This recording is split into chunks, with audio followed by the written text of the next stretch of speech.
Okay, it is 7 p.m. Do we have everyone?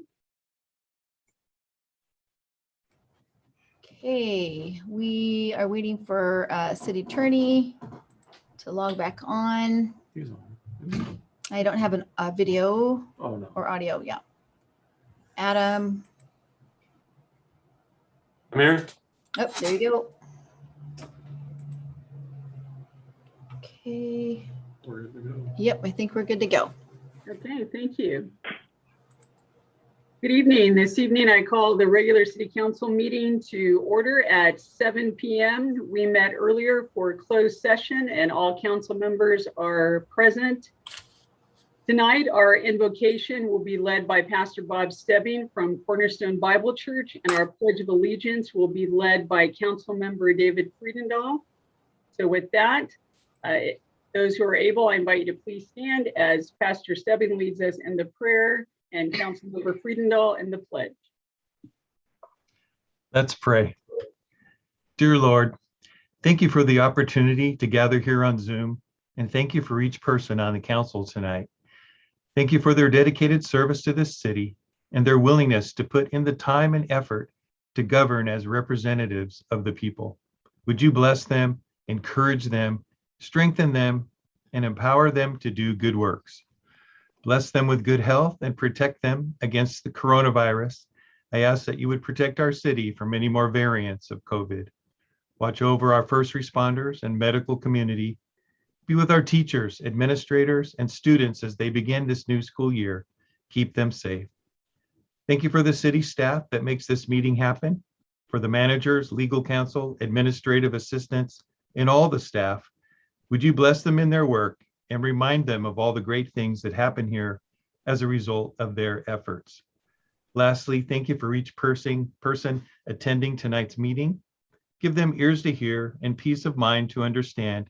And for those speaking publicly, give them the words to adequately match their heart. And all these things we ask in the name of our Lord, Jesus Christ. Amen. Thank you, Pastor Stebbing. If you would all now join me in the Pledge of Allegiance, as I pledge allegiance to the flag of the United States of America and to the republic for which it stands, one nation under God, indivisible, with liberty and justice for all. Thank you, Pastor Stebbing. Good to have you with us tonight, and thank you, Councilmember Friedendahl. That takes us to student reports, which this evening we have none. Takes us to reordering of and additions to the agenda. Does anyone have any changes to make? No. Okay, hearing none, that takes us to public comment. This time I will open the public comment time and invite members of the public to address the City Council.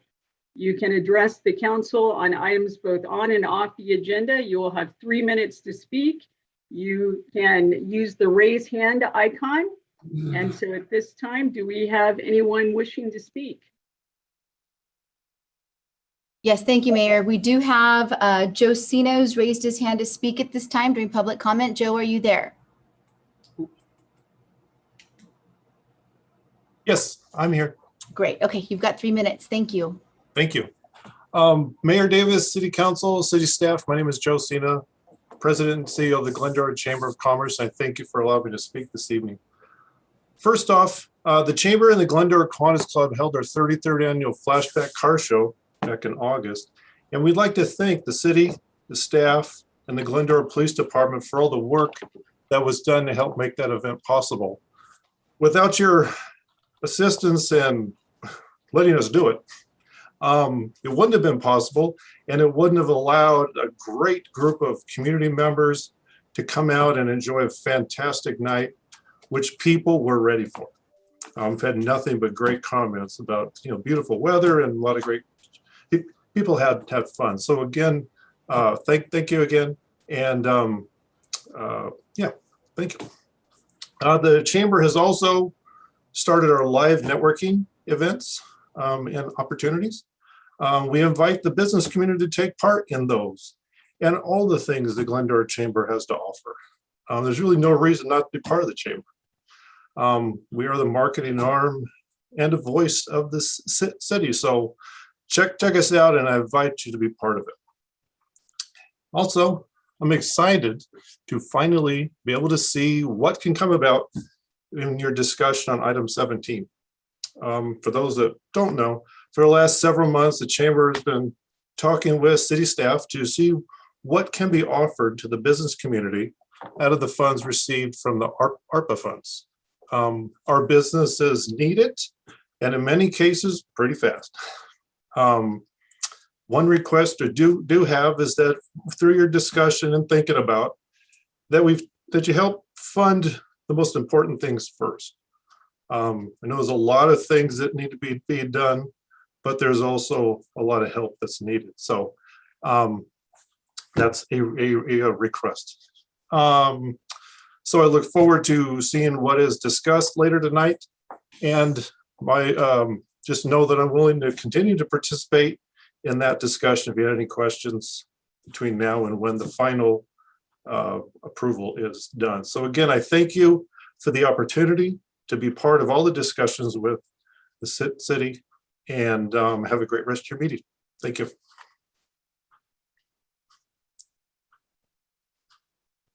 there anyone else with a raised hand? We have not received any other requests to speak. If anybody would like to speak and hasn't had an opportunity to raise their hand, you can do so now. And have we received any written correspondence? Nothing via the public comment email either. So we don't have any further requests. Okay, if we have no further requests, then I will close the public comment time and bring it back to the council for comments and reports. Councilmember Thompson. Madam Mayor, thank you. And it's a privilege to be with each of you tonight and the public. I won't step on your turf except to say a great Tartan win. I know, Madam Mayor, that you'll probably have more to say about that, but it was a great game. Downtown has had a new look, and I want to commend staff for the amazing job that they've done. I've been able to go downtown and eat with my wife on several nights, and it's just amazing the people that are enjoying the work that's been done, the way it's been done, the way it looks, the way it feels. The parklets are really nice. So I just want to take time to say thanks to staff. Hopefully you can see this. You still have a little less than an hour to vote, and one of the tremendous rights and honor that we have is to vote. And no matter what it is, I would encourage you, if you haven't gone out to vote, the polls are open till 8 o'clock. And I would hope that everybody that can will get out and exercise that sacred right.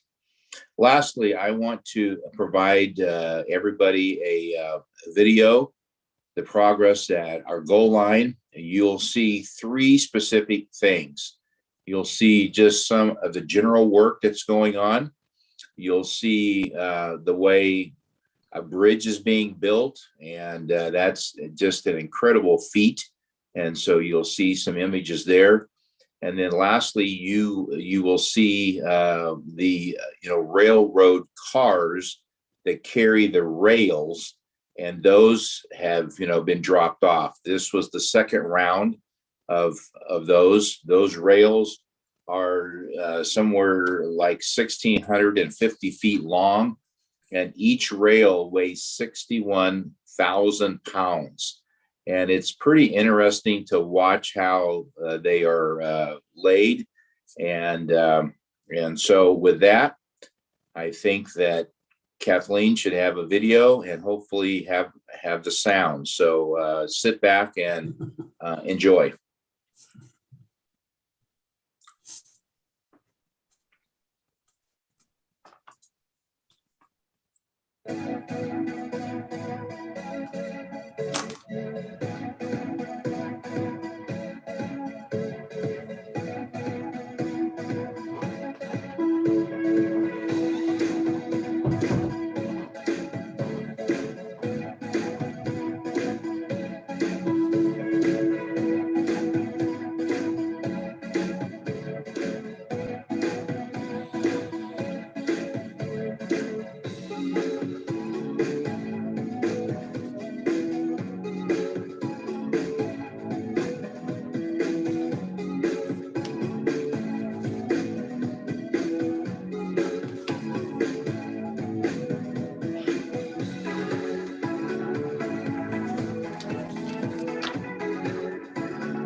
So Kathleen, thank you for sharing that. And if you've missed seeing rail trains, there will be one additional train that will be coming through.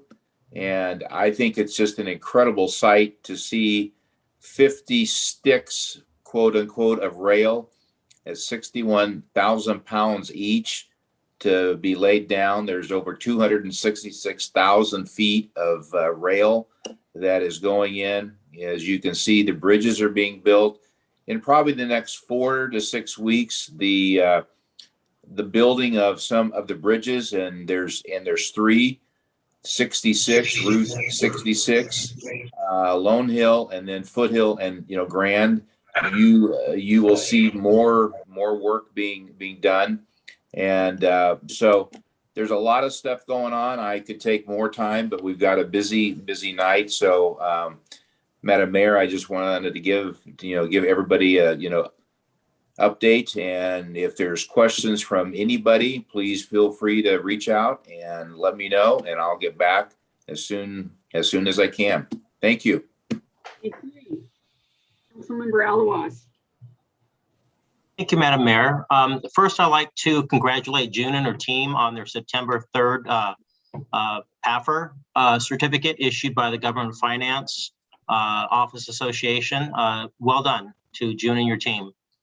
I'd like to also possibly get a quick briefing on the letter that we sent to District Attorney Gascon, and if anything has come of that because of the letter that council directed staff to send. To give an update in my report. Excuse me? I'm planning to give an update in my report. Okay, fair enough. And Allison, can you possibly give us a briefing on the number of streets that are in the queue for maintenance, repair, or replacement? And can you also expand on the process of getting rebates for drought tolerant grass or turf that gets put in or things of that nature? I'll take them one at a time. And the first one on the streets, on our website in the budget is our 5-year CIP, which outlines the categories of projects, and it includes the streets. And then in the next the October 12th meeting, I'll be giving a further report on our CIP projects. And then I know Chisholm will be giving the water supply update, and I can either have him answer your questions about the rebates now, or we can do it during his presentation. He's going to be doing it later on in the council meeting? Yes. Okay. Under special items. So on the going back to the streets, do you happen to have a list of how many streets that are currently in the queue? They're in groupings, and they're about 12 streets right now. All right. And thank you for that. Also, Adam, I don't know if you can answer this or not, or I noticed in the June 30th report that we just received, there's roughly about $1 million balance left over after notice of completion with some of the capital improvement projects. Will those funds come back to council for reappropriation, or would that go? Where would that go? So I think, as Allison indicated, we'll have a pretty comprehensive update on CIP in October and November. And as we indicated during the 2-year budget conversation, the capital project program and subsequent balances would be assessed at mid-year. There's also another item on consideration this evening, item 17, with ARPA funding that includes potentially funding that will complete some of those capital projects. So we'll definitely be having a more robust discussion on capital projects as we get closer to mid-year. So in short, it will come back to the council. Correct. And there also is some wisdom in keeping some reserve and capital funds in case we need matching for some of the grants that we've applied for first, last mile, and so on and so forth. All right. Thank you for that. Nothing else, Karen. Thank you. Councilmember Friedendom. Thank you, Madam Mayor. And Mendel, I guess I should not hope for a souvenir stick of rail for my backyard at the size and length of those things. Well, I don't think you should hope for much. Maybe a really short piece. I want to echo Mendel's thoughts on the village improvements. Since Labor Day, I was able to witness the teamwork from certainly our transportation department, Vanessa and Stephen, all of the streets department, the facilities department, the San Gabriel Valley Conservancy, Conservation Group. What a great team to come together and improve our village and give us the look that we had always hoped for when we started this parklet process many months ago. I know it's not all quite done yet, and some fine tuning and some last things to be installed, but we're going to be in the news for something really good. And I know the residents are enjoying the opportunity to be outside and sit on something that's great. Certain that the businesses are enjoying the improvement and the opportunity as well. So thank you all on that team for making that success. That's all I have. Thank you. Thank you. Mayor Pro Tem Boyer. Thanks, Karen. I want to start with thanking everybody that participated in the 9/11 remembrance that we had at City Hall on Saturday. It's one of those things that it's just a somber reminder of how quickly all of our lives can change. And it is definitely important that we never forget what happened that day. On a brighter note, this coming Saturday, the Community Services Department, the Community Services Foundation is sponsoring a 0.5K run. And yes, it's a 0.5K run. So after being at home for all this time and maybe needing to get out and exercise, I think everybody in town can handle a 0.5K run. It'll be starting down on Foothill Boulevard here in the village and end at Bennett. And I believe there's going to be some beer coupons available to everybody at the end, and hopefully people will work up enough energy to have dinner, stay in the village and have dinner afterwards on Saturday night. It starts at 5 o'clock and we'll be here all evening. Just a couple of updates on a couple of the committees that I represent the city on. I want to start with Foothill Transit. I'm on the board at the Foothill Transit Association, and there's been a lot of PR in the news lately about our electric bus program and how some of the buses are not living up to what was promised. And it's one of those things that Sacramento, in their infinite wisdom, made a decision that all of buses, all of public transportation in California is going to have to be zero emission by 2040. And after 2029, won't be allowed to purchase any more buses that are not zero emission. Foothill Transit was one of the leaders in getting out in front of this and bought their first generation of buses back in 2011. And buses are required to have a lifespan of 12 years. Well, that first generation of buses have not lived up to their expectations. We weren't getting the range out of them like we expected, and they were not able to stay in service for 12 years. So we were put in a position that we had to request from the federal government permission to retire those early because they were costing a tremendous amount of money to try to keep them on the road, where there's a lot of times more than 50% of that first generation bus fleet was not available to us. We've learned from those experiences, and like all technology, things are getting better. The decision has been made to blend some hydrogen fuel cell buses into our zero emission fleet. So those will be coming on board, but this is going to continue to be a learning experience, trying to figure out exactly what's happening. Zero emission buses cost a lot more than CNG buses do, and we're not getting the results from them like we do with the CNG buses, but it's a mandate from Sacramento, and we will do our best to try to figure out a way to comply with it. I also sit on the board of the San Gabriel Valley Housing Trust, and that was a trust that was put in place in order to help facilitate funding for some affordable housing, low-income housing, and homeless housing in the San Gabriel Valley. And we have been successful in funding and seeing a number of projects already built. One of the projects that was just recently completed was a tiny homes project down in Arcadia.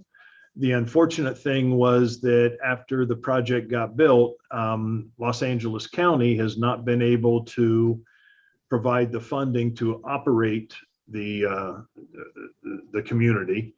And so we found ourselves in a position that we had to make the decision to actually fund the operations of it.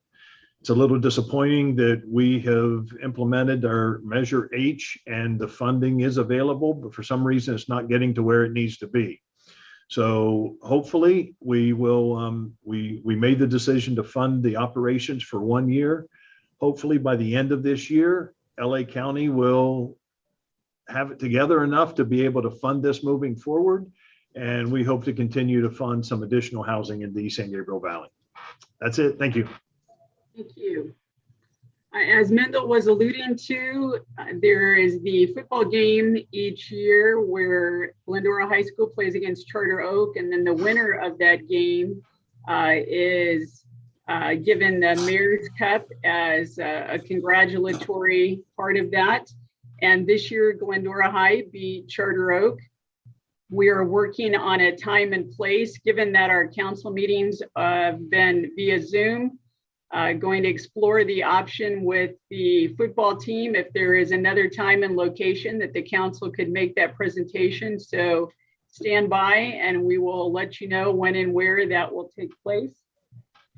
And then in regards to our previously discussed item about the LA County District Attorney's Office, for the public, if you recall, the city sent a letter to the District Attorney's Office about our concerns regarding the special directive policies and their impacts on our community.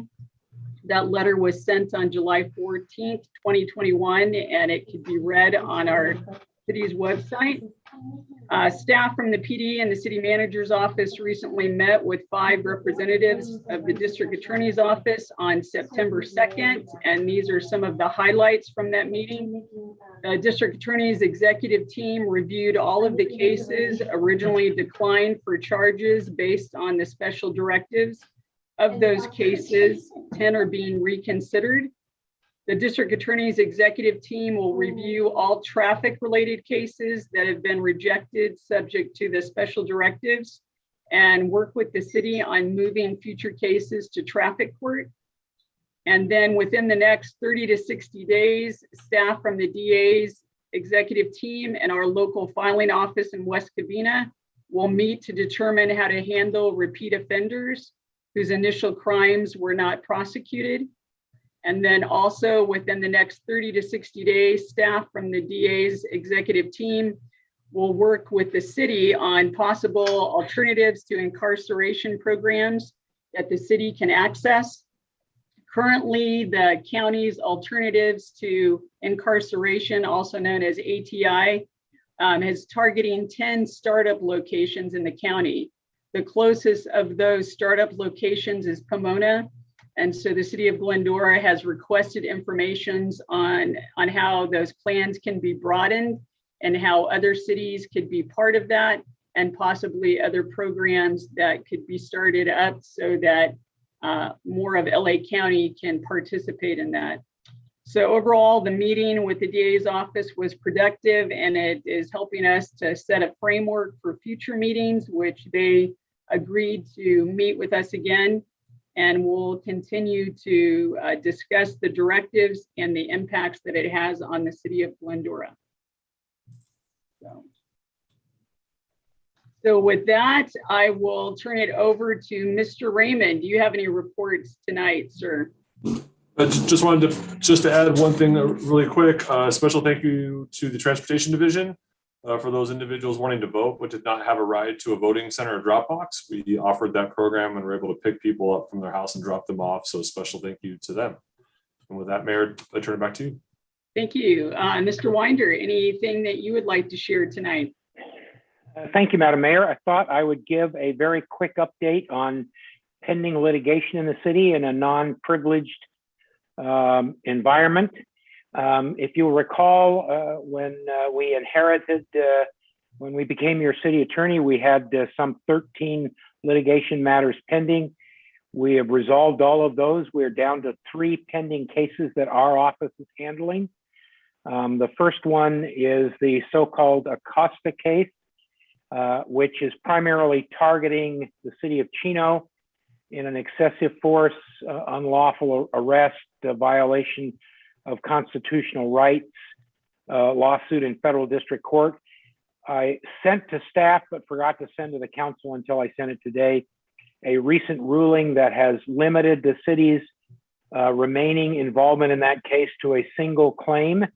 We're in the process of preparing a motion to dispose of that claim. There is a second federal court litigation that is just now getting underway, the Carrasco, C-A-R-R-A-S-C-O case. We have just met and conferred with opposing counsel. We intend to bring a motion to dismiss that case. And we have one case in which the city is a plaintiff, and that is the Wang case that involves, for lack of a better term, a serious property municipal code violations bordering on hoarding. We have sought and are presently seeking before the Superior Court a receivership so that we can take care of that property and get it cleaned up. So that leaves us with 3 litigation matters, and we're confident that 2 of them can be resolved in fairly short order without any meaningful litigation exposure on the part of the city. Thank you, Madam Mayor. Thank you, sir. That takes us now to special items. Tonight we have 4 special items. The first is a presentation by LA County Assessor Jeff Prang on adapting to a new normal. And so we're very happy to have the county assessor with us tonight. And also, I believe there are 2 other attendees from his office, Robert Azazaki and Aldo Ariano. Good evening, Madam Mayor, council members. It's a pleasure to be with you. I thank you for carving out a couple of minutes from your very busy agenda to allow me to make this presentation. I hold a fairly obscure office that does relatively misunderstood activities in the county, and it's really helpful for me to be able to speak with community leaders to talk about some of the things that our office does and how we are, how the value that we provide to the Los Angeles County community. So thank you very much for allowing me to be here today. I do have a slide presentation. I'll be giving direction to your staff to change the slides. So the next slide, please. So I understand that there is a great deal of confusion surrounding my office in the general public, but I'm always thrilled anytime to have the opportunity to explain what my role does. The first thing I like to talk about is what I don't do, and that is I do not collect taxes. There's another guy who does that. He's got a very intuitive title. He's called the tax collector. I'm often called the tax assessor. There is no such thing as a tax assessor. That's actually a conflation of 2 separate offices, the assessor and the treasurer tax collector. But all joking aside, I am one of 3 elected officials in the county. The other 2 are much better known than me, and that's the sheriff and the district attorney. Next slide, please. I administer a department of about 1,300 employees who are located in 6 different offices throughout the county. We're the largest local assessment agency in the United States, and I'm responsible for assessing the value of over 2.5 million taxable real property parcels and business assessments annually, which this year were valued at just over $1.7 trillion. Next slide, please. The assessor way is in many ways the fiscal engine of local government. And I always like to emphasize to my employees to keep them cheered up that in many ways we're the most important local government office, because no other local government agency can do its job until I've done mine. And if I don't do my job well and thoroughly, then property tax revenues that rightfully should be collected and dedicated to vital public services instead are left on the table. As you can see on the chart on your screen, the assessor has a symbiotic relationship with several other departments that each own a separate piece of the property tax administrative system. Primarily, that's the auditor controller as well as the treasurer tax collector. And the way it works is that when my office gets a copy of the deed from the registrar, or for example, building permits from the city of Glendora, we then complete the assessment of value. We turn over that data to the auditor controller, who tells you what you owe. And then the treasurer tax collector mails the bills and collects the payments. Next slide, please. The valuation of county property is important as it generates property tax revenues for local government. Those revenues are allocated to school districts, county government, school districts, as well as special districts. Next slide, please. So the type of property which is taxable, obviously the thing that most of us know is real property, which includes buildings and land. However, I'm also responsible for assessing the value of what's known as business personal property, which includes furniture, equipment, and machinery, as well as aircraft, both commercial and general aviation aircraft, mobile homes, boats, and even racehorses. Next slide, please. Now, my primary job as assessor is the production of the annual assessment roll, which is essentially the inventory of all properties in the county. The assessment roll serves a couple of important functions. First, obviously, it's the basis of the property tax system, but it also serves as an important planning document for a lot of local governments who look to this as they're preparing their budgets in anticipation of property tax revenues. And it also serves as an important economic indicator, giving some insight as to the health of the real estate market. Next slide, please. This year, the 2020-2021 assessment roll was certified on June 30th. I'm happy to report that property values in the county continue to grow despite the recession caused by COVID-19. This year's assessment roll represents the 11th consecutive year of countywide property value growth since the recession of 2008 to 2010. And it will generate over $17 billion in property tax revenue for local government in the county. The 2021 assessment roll grew by a total of $63 billion. That's 3.7% increase for the county over the previous year. And while it's not as significant of growth as we had last year, which was over 6%, it still reflects a reasonably strong real estate market despite the challenges of the pandemic. Next slide, please. To give you an idea of the local market, I have a table that displays the property value growth percentages and parcel counts for both Glendora and the county as a whole. As you can see, Glendora property values grew very similar to the county, about 3.5%, spread over 14,000 homes, 487 apartments, and 1,200 commercial buildings. The total assessed value for property in the city of Glendora is $8.5 billion.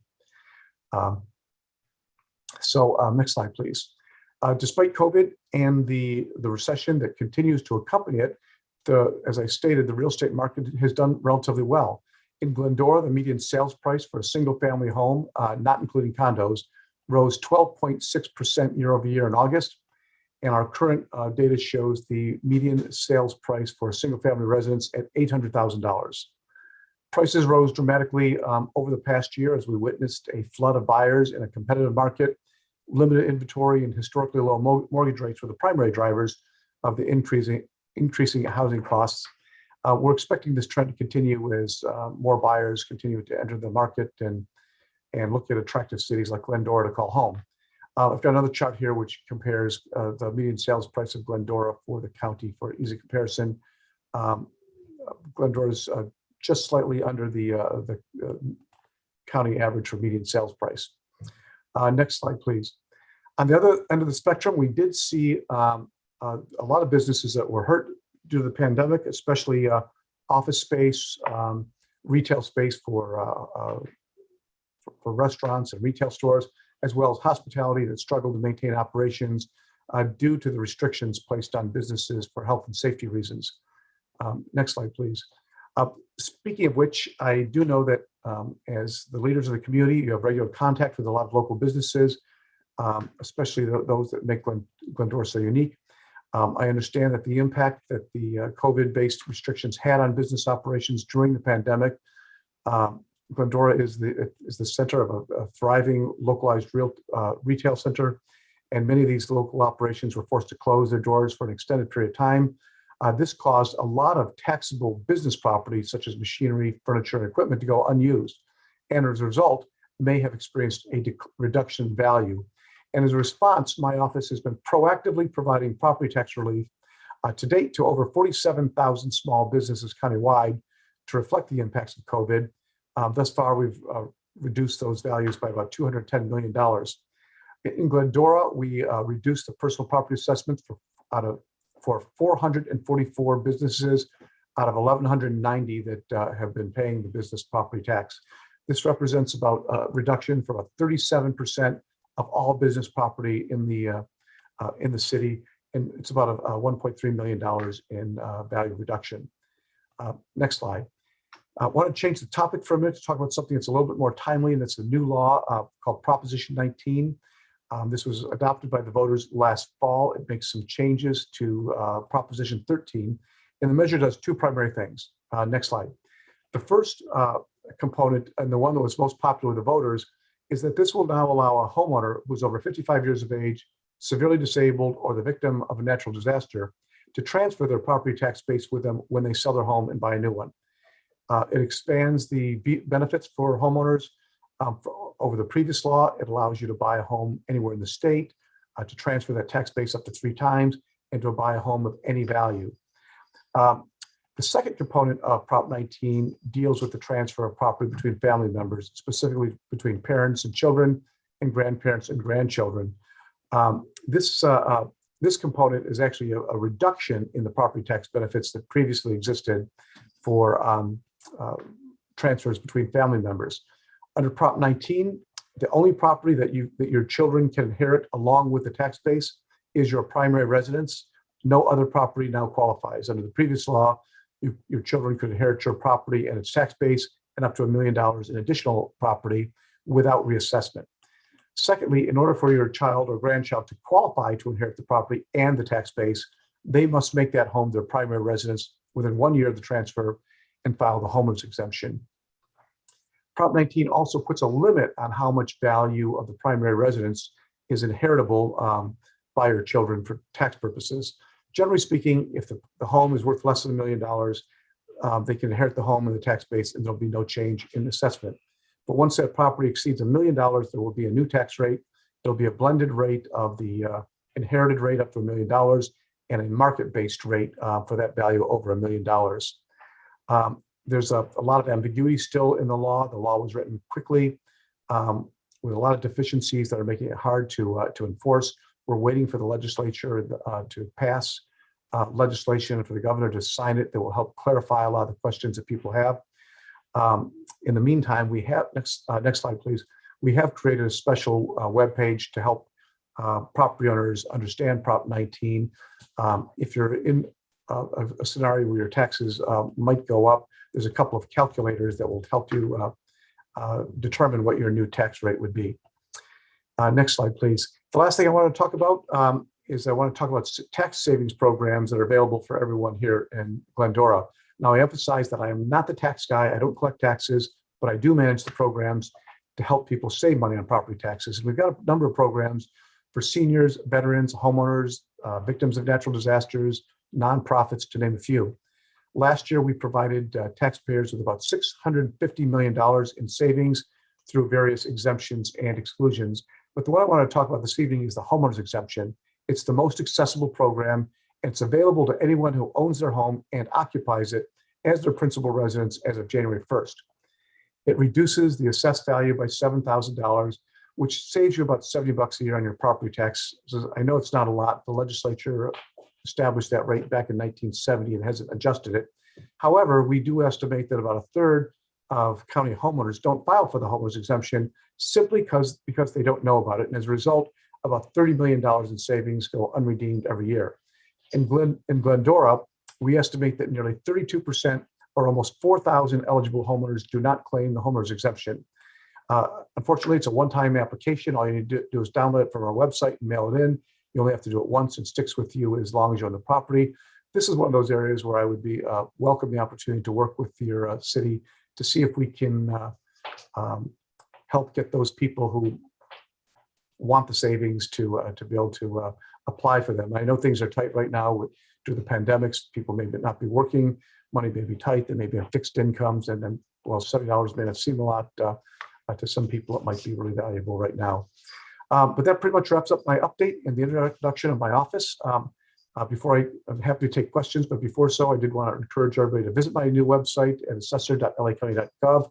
We also send out a very informative newsletter that is a must read for anybody who owns property in the county. And thank you once again, Mayor and council members. It's a pleasure to be with you this evening. And if appropriate, I'm happy to answer questions. Thank you so much for being here tonight and sharing that information. Very informative. I'll ask if any of my colleagues have any questions for Mr. Prang. Mayor, I have one question. Yes. Hi, Mr. Prang. Thank you very much for your presentation and being here this evening. Can you provide the exact link to the form that you just mentioned for the deduction? One of my team will put it into the chat bar if that's Perfect. Okay. Perfect. Thank you very much. and it's easy to find on my website. On the splash page, there's a sign that says tax savings, and it'll say homeowners exemption. It's pretty quick to get to. Anyone else?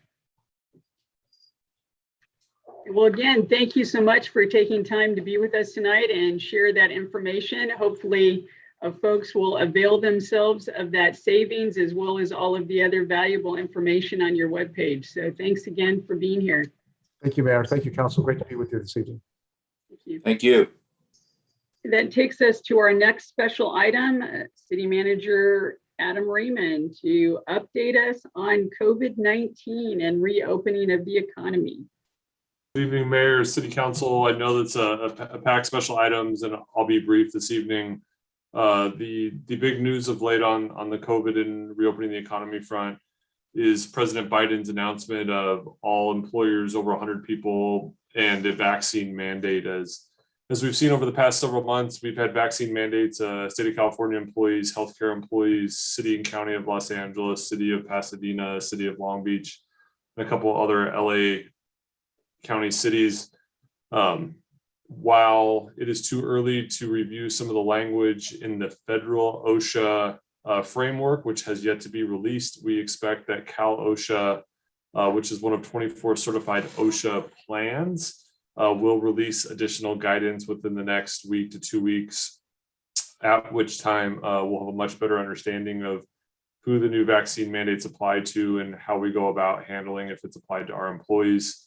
As the city attorney mentioned in our earlier session at 6 p.m., the city council and staff met tonight in closed session to talk about the potential impacts and talk about needing additional information before we can move forward in those discussions with the employees.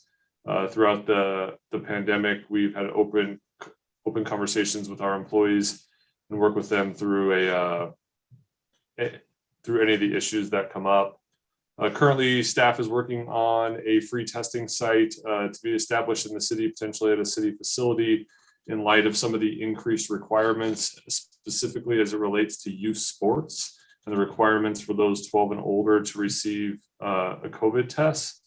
And again, we're working on a free option. And then just wanted to point the city council and those people watching this evening on item 17, we'll have our first conversation on ARPA funding.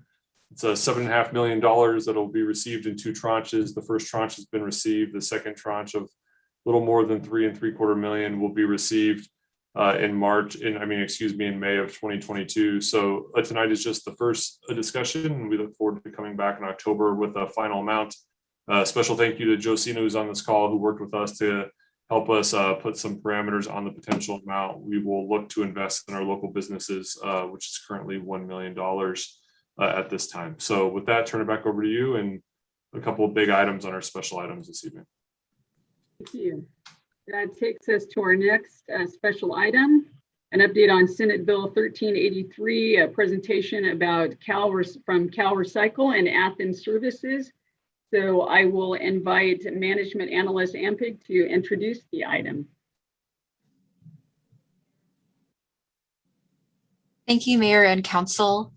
Tonight we'll be discussing updates regarding SB 1383, which is the Organic Waste Methane Emissions Reductions Law. I've spoken about this at a previous council meeting, but tonight we'll have Cal Recycle and Athens Services here to discuss their roles in administering and implementing this law. So first, we will have Melissa Gomez and Jeffrey Taylor from Cal Recycle give us their overview of SB 1383. Hello, can you all hear me? I don't know if you can. Okay, good. So again, my name is Melissa Gomez. I am the local assistant and market development liaison for the city of Glendora. And with me is my immediate supervisor, Jeffrey Taylor, but he is also a senior environmental scientist for CalRecycle. So today I'm going to present a high-level overview of SB 1383 and what are the specific requirements in order to comply with this new legislation. Next slide, please. So I want to start off by going over why SB 1383 is important. So organic waste comprises of 2/3 of California's waste stream. And food waste alone is one of the largest waste stream in California. So that goes up to like 18%. And with that, 1 in 5 children go hungry every night in California. Next slide, please.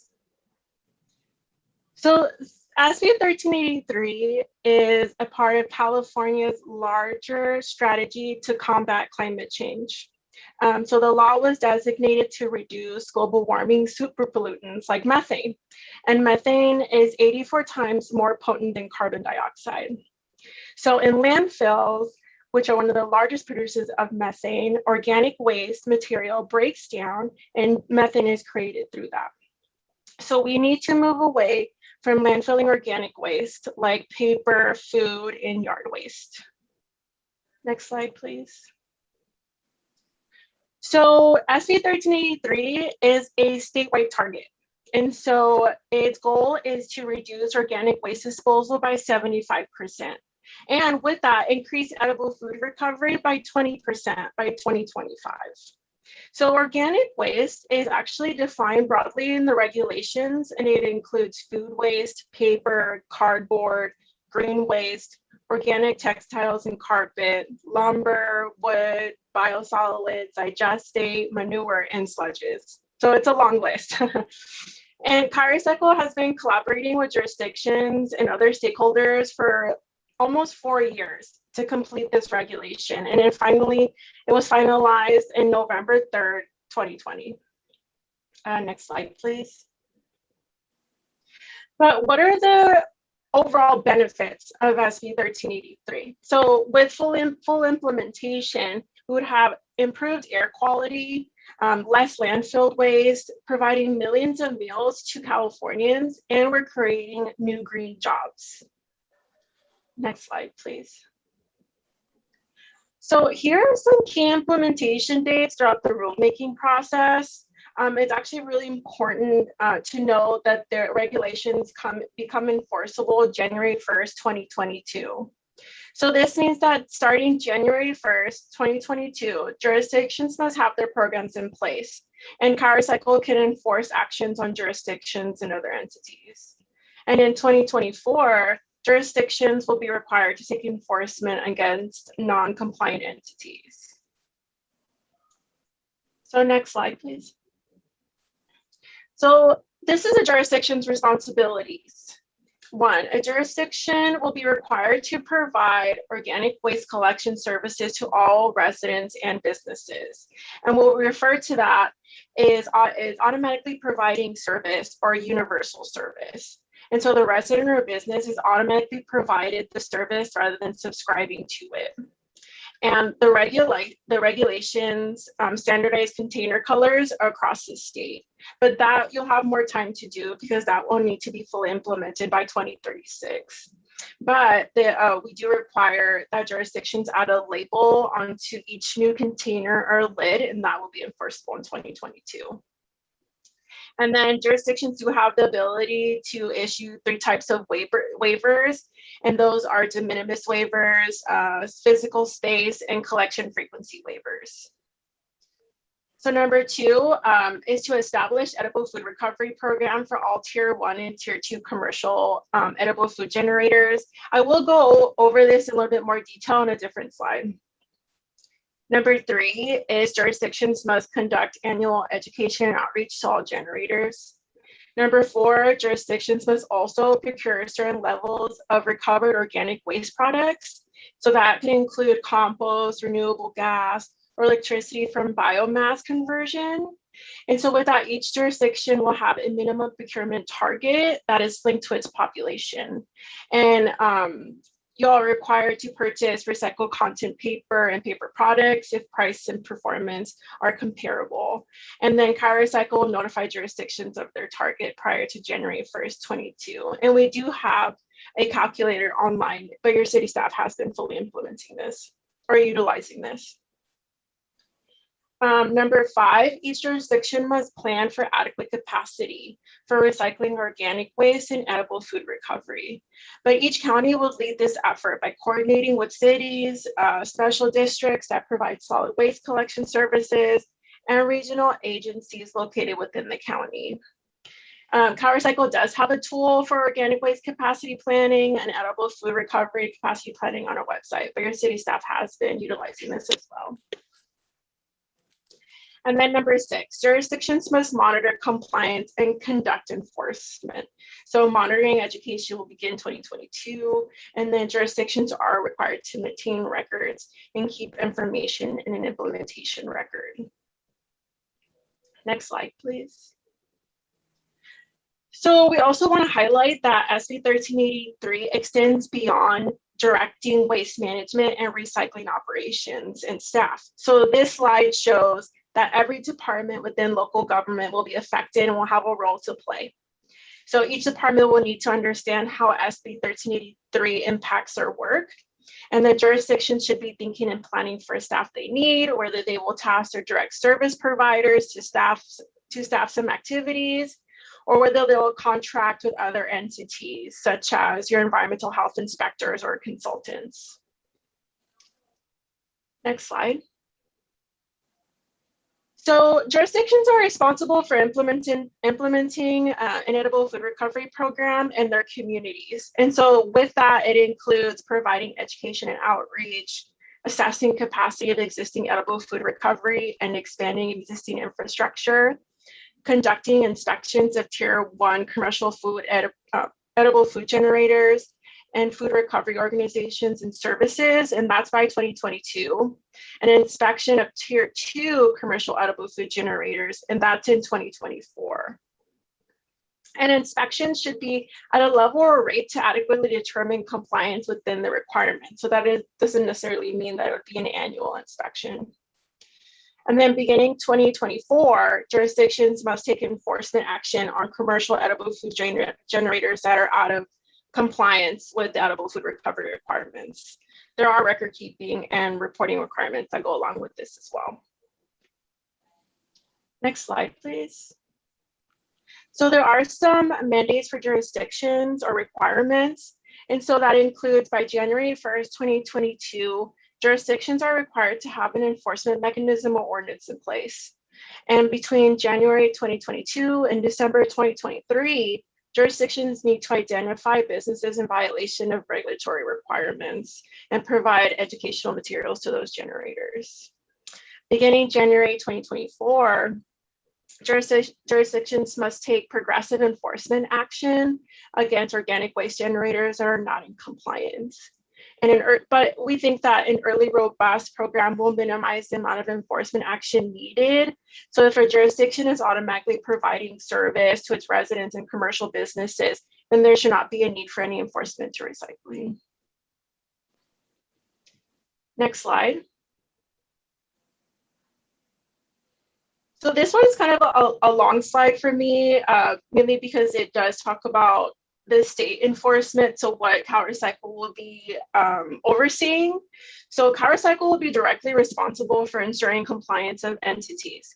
So that means public universities, school districts, federal facilities, which are exempt from local solid waste oversight.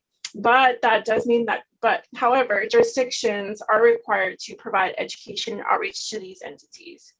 And then ChriSiCle will be evaluating jurisdictions' compliance. So we will be establishing a process of conducting jurisdictions audits.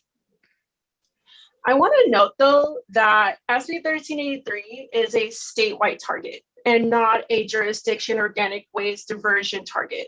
So the department has included some aspects of flexibility in enforcement of the regulations that are similar to the AB 939 good faith effort requirements, but are tailored to the different nature of the SB 1383 requirements.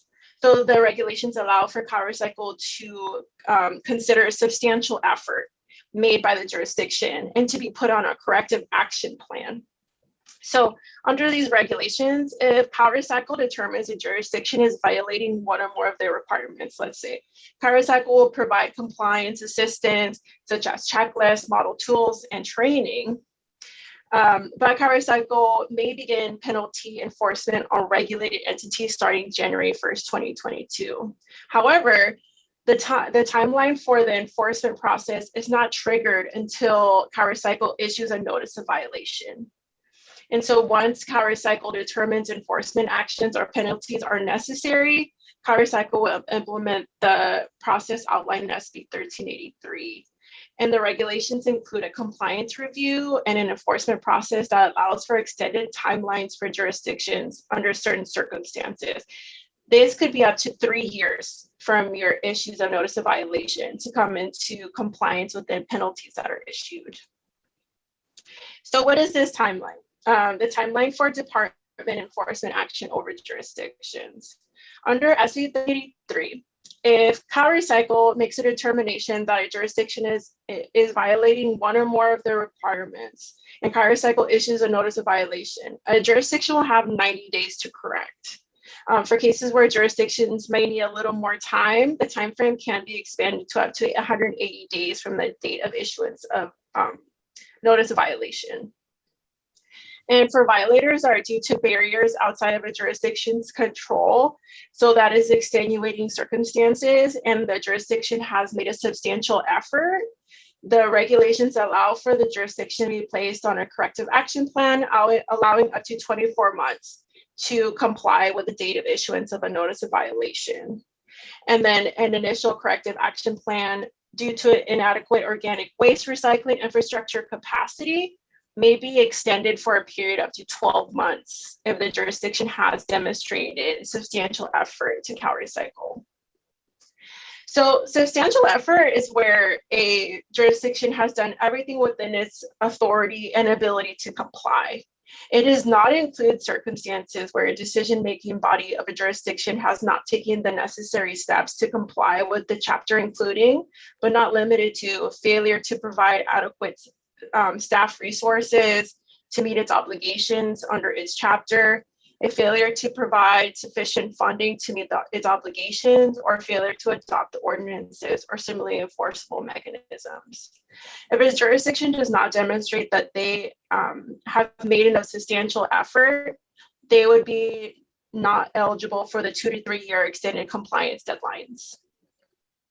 But penalties are imposed as a last resort after all other compliance actions have failed. And so if a jurisdiction does not meet the deadlines in a notice of violation or a corrective action plan, the department will determine whether to commence an action to impose penalties. But if a department imposes administrative civil penalties, it shall serve an accusation and hold a hearing if requested by the respondent. Next slide.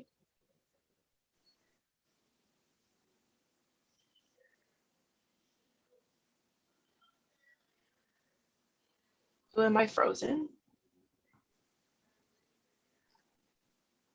Okay. We can only hope. So CalRecycle does have some model implementation tools available for cities. And some examples include a model franchise agreement, model mandatory organics disposal reduction ordinances. Oh, I'm sorry.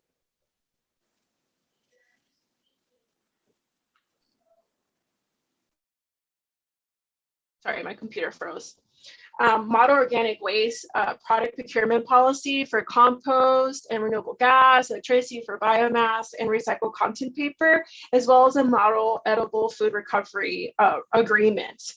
There's also the R3 local jurisdiction service rate study that was made available early this year, and it provided guidance on setting organics recycling rates. We also have case studies on jurisdictions that have set rates, funded infrastructure, and how they educated public and elected officials.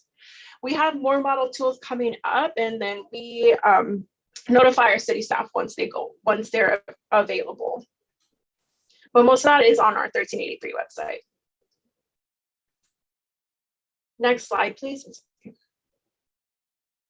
So now I want to take the time to commend the city, because we have been working hand in hand for some years now in order to work towards creating a plan, in order to work towards full compliance of SB 1383. And so it's been very easy. They have been supplying all the information that we have been requesting, and it's very easy to work with. So we're very happy to be working with your city staff, and they're all doing all that they can right now in order to reach their full compliance. But this is the end of my presentation, and then Jeff will be available to answer any of your questions.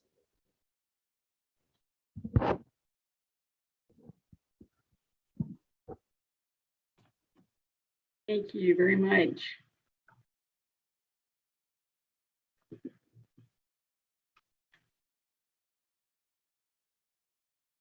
I think we are Madam Mayor, I think we have unmuting. another. Yeah, we've got another. If there are no other questions, we can move forward with Athens Services. Yes, that would be fine. Thank you.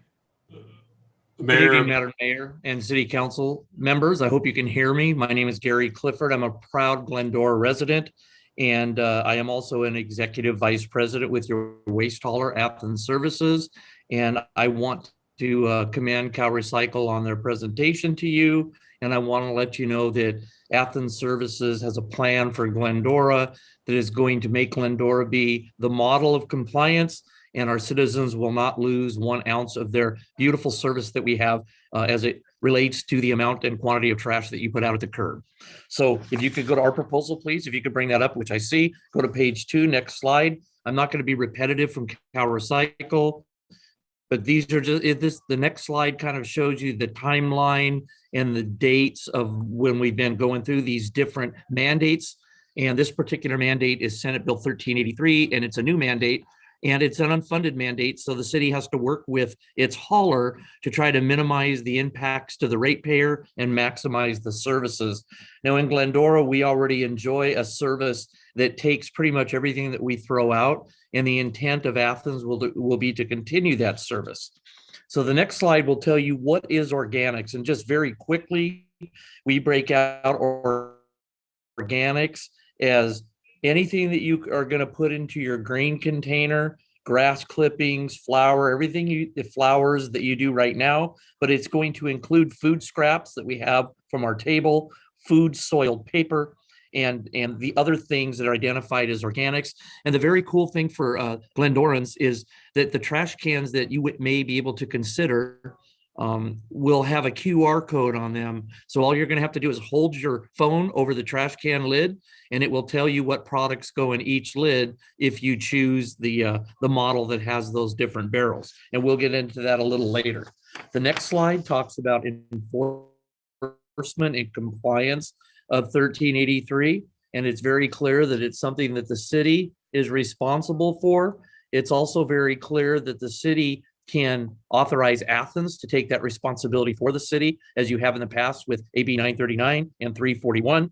So it talks about the different compliance things that Athens has to do, which is the collection, the route audits, the waste characterizations, the outreach and education, the data and reporting, the procurement that the city has to do, and the food recovery support. And the good news for my Glendorans is that Athens program will adopt all of these points, and we have the ability to handle that for the city. The next slide talks about potentially what the city of Glendora can do to become compliant. So if you move to the next slide for me, you'll see that I'm trying to get my picture out of the way here. There's 3 barrels. There's a black barrel, which can be called a gray barrel in the future. There's a blue barrel, and there's a green barrel. Now those 3 barrels that you're looking at equal 10 barrels that you're. Slide. We need to go back 1 slide. Yeah, back 1 slide.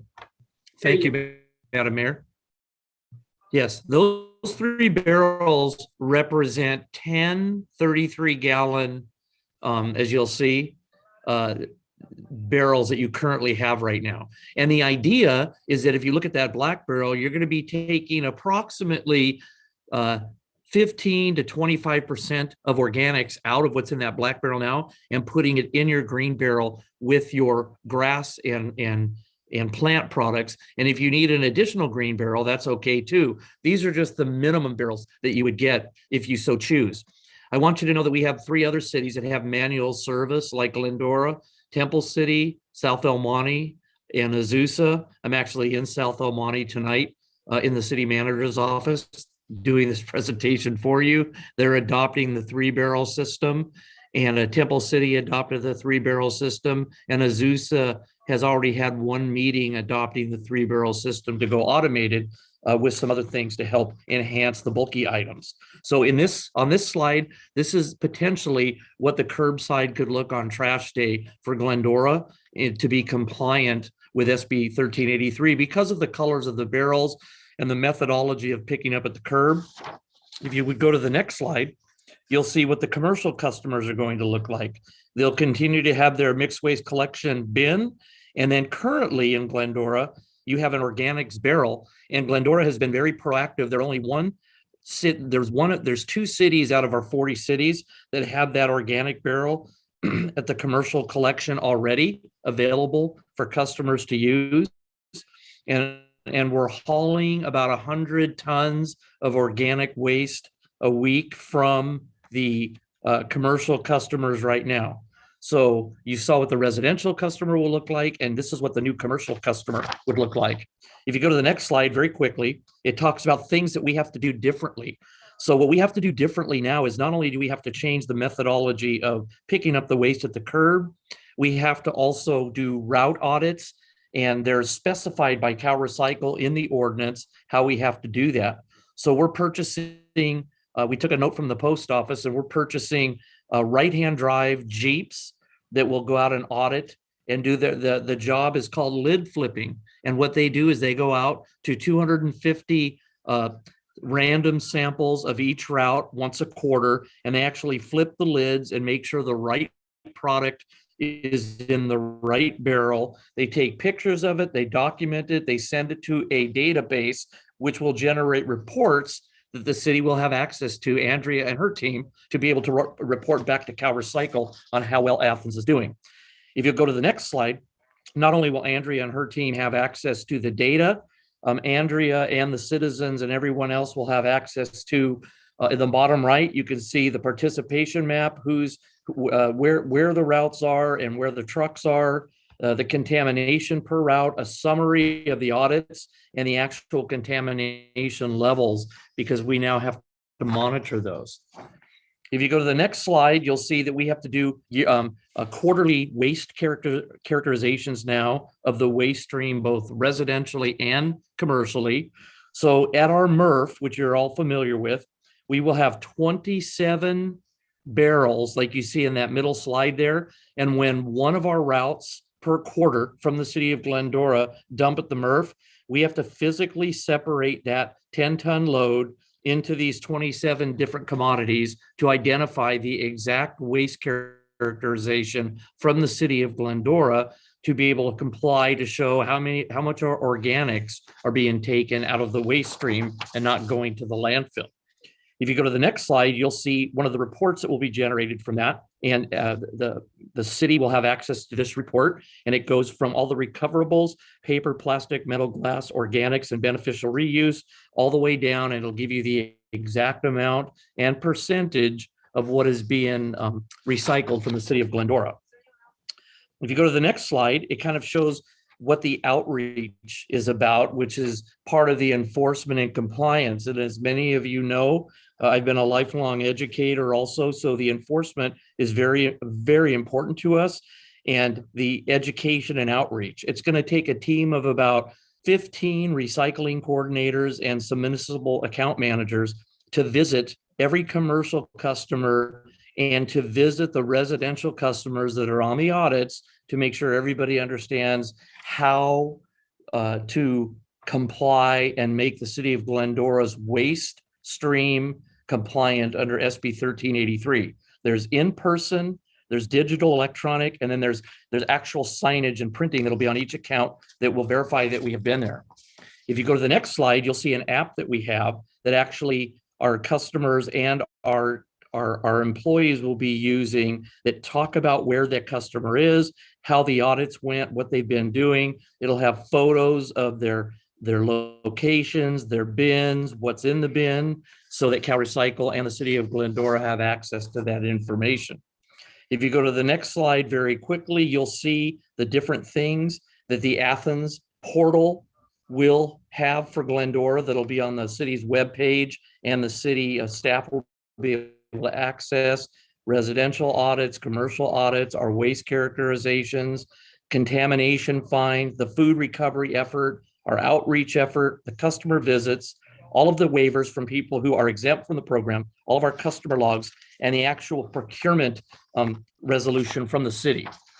If you go to the next slide, one of the things I'm very pleased to report is that Senate Bill 1383 requires specific things for procurement that have to do with bringing the compost and mulch back to the community.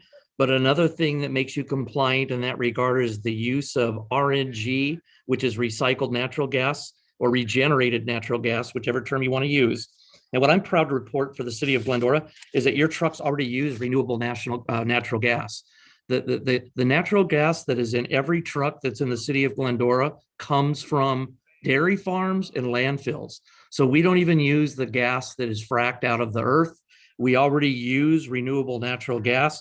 So by adopting Athens program, the city of Glendora will be compliant for the procurement portion of this. It also requires us to bring more compost back to the community and give more compost and mulch giveaways, which I think is a good thing. If you go to the next slide, there's only two left.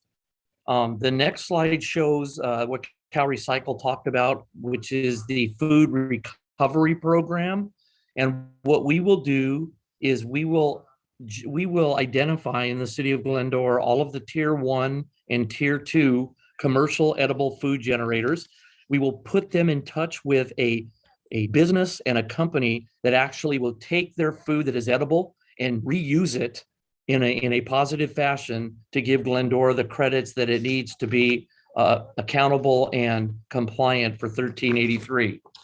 So the very last slide is an important one for the city council and the citizens that are watching.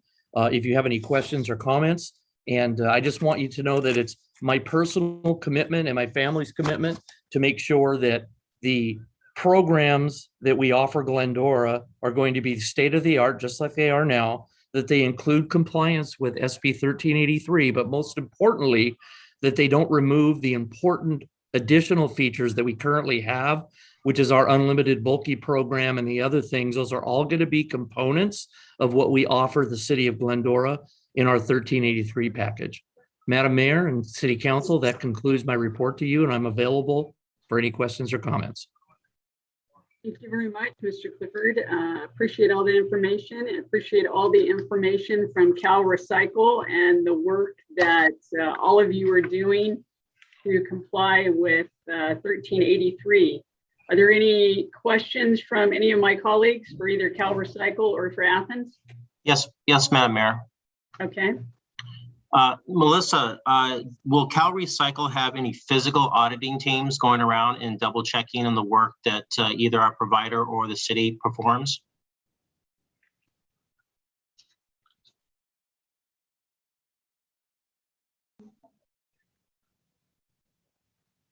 And maybe Mr. Taylor that answers. No. I think he was still there. I think we're trying to work on unmuting right now.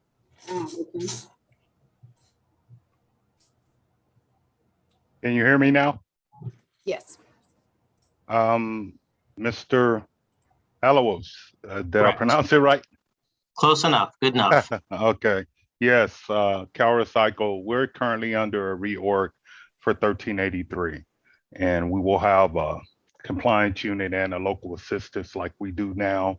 And that's where me and Melissa work in local assistance that will go out and do those visits and audits and inspections of reports and just everything that's needed pretty much. Yes. Thank you, Mr. Taylor, for that. Adam, how much are we anticipating it's going to cost for us to provide our oversight and policing? So as was indicated in the report this evening, there's a multi-year approach where the city begins to take some of the enforcement aspect, and as Mr. Clifford just explained, Athens will provide a lot of those services and overview for us to ensure people are in compliance, and then work with city staff, Andrea on the call, and Allison's and other staff from Andrea's office when we do have those issues. Just one point of clarification. In terms of the enforcement side, SB 619, I believe, is on, has been signed by both houses and awaiting signature, which would postpone any of the penalties for 1 calendar year, as so long as cities and other agencies were working on compliance along the way. So just kind of wanted to add that aspect. That's one of the pieces of legislation that's still in process. It hasn't been signed yet, so I'm sure that's why it wasn't talked about this evening, but that is also part and parcel with some of the penalties aspects. So as we move closer, Councilman, to our next 2-year budget, and we get a clearer picture of what some of the enforcement requirements are like, we'll have a better understanding of what the estimated costs are to the actual city in terms of staff time. So you just mentioned, will it be the Public Works that's going to manage this, or will it be code enforcement? So currently the Public Works they oversee our refuse component. And at this time, that's where a lot of that work would go to, in partnerships with Athens and the state at this time. Okay. Mr. Clifford, how much do you think this is going to cost the ratepayer? You know, it depends on how much you engage us. I would estimate in the other cities that have done this, it somewhere between $3 and $5 a home. It just depends on what's happening. And then there's a small commercial component. Most of the commercial organic work was done under 1826, but there's some special auditing, waste characterizations, and then the reports that we have to prepare for the city that when Cal Recycle talked about when they come down for their Cal Recycle visits to be prepared. So there'll be a nominal, a small percentage increase on the commercial rate, and there'll be a incremental increase on the residential rate. However, I'm prepared to work with the city on looking at ways to defer as much of that as possible and stretch that out over time if the city management and staff feel like they want to have that discussion with us. So last question for you, Gary, is will Athens eventually mandate using receptacles and the automatic loading machines? Yes. At what point in time? Well, it would be our wish to start talking to the city team as soon as possible and to put a plan in place as close to January 1st as possible. It takes approximately 4 to 6 months to get automated trucks. We're going to have a special truck in Glendora that is a kind of a mixture of an automated truck in the front, so we can still continue to offer the bulky program that we offer, and those are easier to get. So I think that there's plenty of time to get this done. And as the city manager said, as long as you're showing a good faith effort and moving forward, there should not be any penalties if you don't get this done till March or April of next year. But I believe that we could have a plan in place by July if the city wants to do that. So are you envisioning? By January. So you envisioning within 6 months after the first of the year, we will no longer use our personal receptacles, they will be using your receptacles? That is correct. Either that or sooner, if the city chooses that route, yes. And this is your requirement, not necessarily the requirement of legislation? This is required from the Assembly and Senate. It's called Senate Bill 1383. It doesn't have anything to do with Athens' desire or the city's desire. It has to do with the overall state's look at landfill avoidance and how they want to change that approach through Cal Recycle's enforcement of the waste characterization and the streams that currently go to landfills, and what more we can divert from landfills in the organic market. No, I understood that portion of it, but the use of receptacles and automatic machine loading. Yes, and that's a good point. I'm sorry. The barrels will now not, the citizens won't have to buy barrels anymore. Athens will provide the barrels. Athens will replace the barrels, and there's an actual cleaning service that Athens will have for the barrels. Right, but is that part of the legislation to have those receptacles? Those special, Yes. your receptacles. Yes, and I think Cal automatic- Recycle's report to you was that And the automatic loading as well? no, they just no, they don't. I don't think Cal Recycle cares about how you load them up, but they do care about the uniformity of the barrels and the color. So you have to have a gray barrel, you have to have a blue barrel, and you have to have a green barrel, and you have to Right. have those separation streams. By 2036, correct? I think it's a little sooner than that as it ramps up, but yes. All right. Thank you, Gary. That's all the questions I have, Mayor. Thank you. Anyone else have any questions? Yeah, Madam Mayor? Go ahead, Mendel. So I thought I understood that federal buildings are exempt. If I understood that right, why is that? I don't know that to be true. Any Well, federal building. Melissa said that, and it was on her chart where she had a red circle with a line through it. But Councilman, I'll look at Cal Recycle, but oftentimes, as we see with school districts in the state of California and other federal buildings, the feds and school districts or other entities have special exemptions within the legislation. The state of California can't tell the feds what to do. For example, Mr. Taylor or Ms. Gomez, any clarification on that from your end?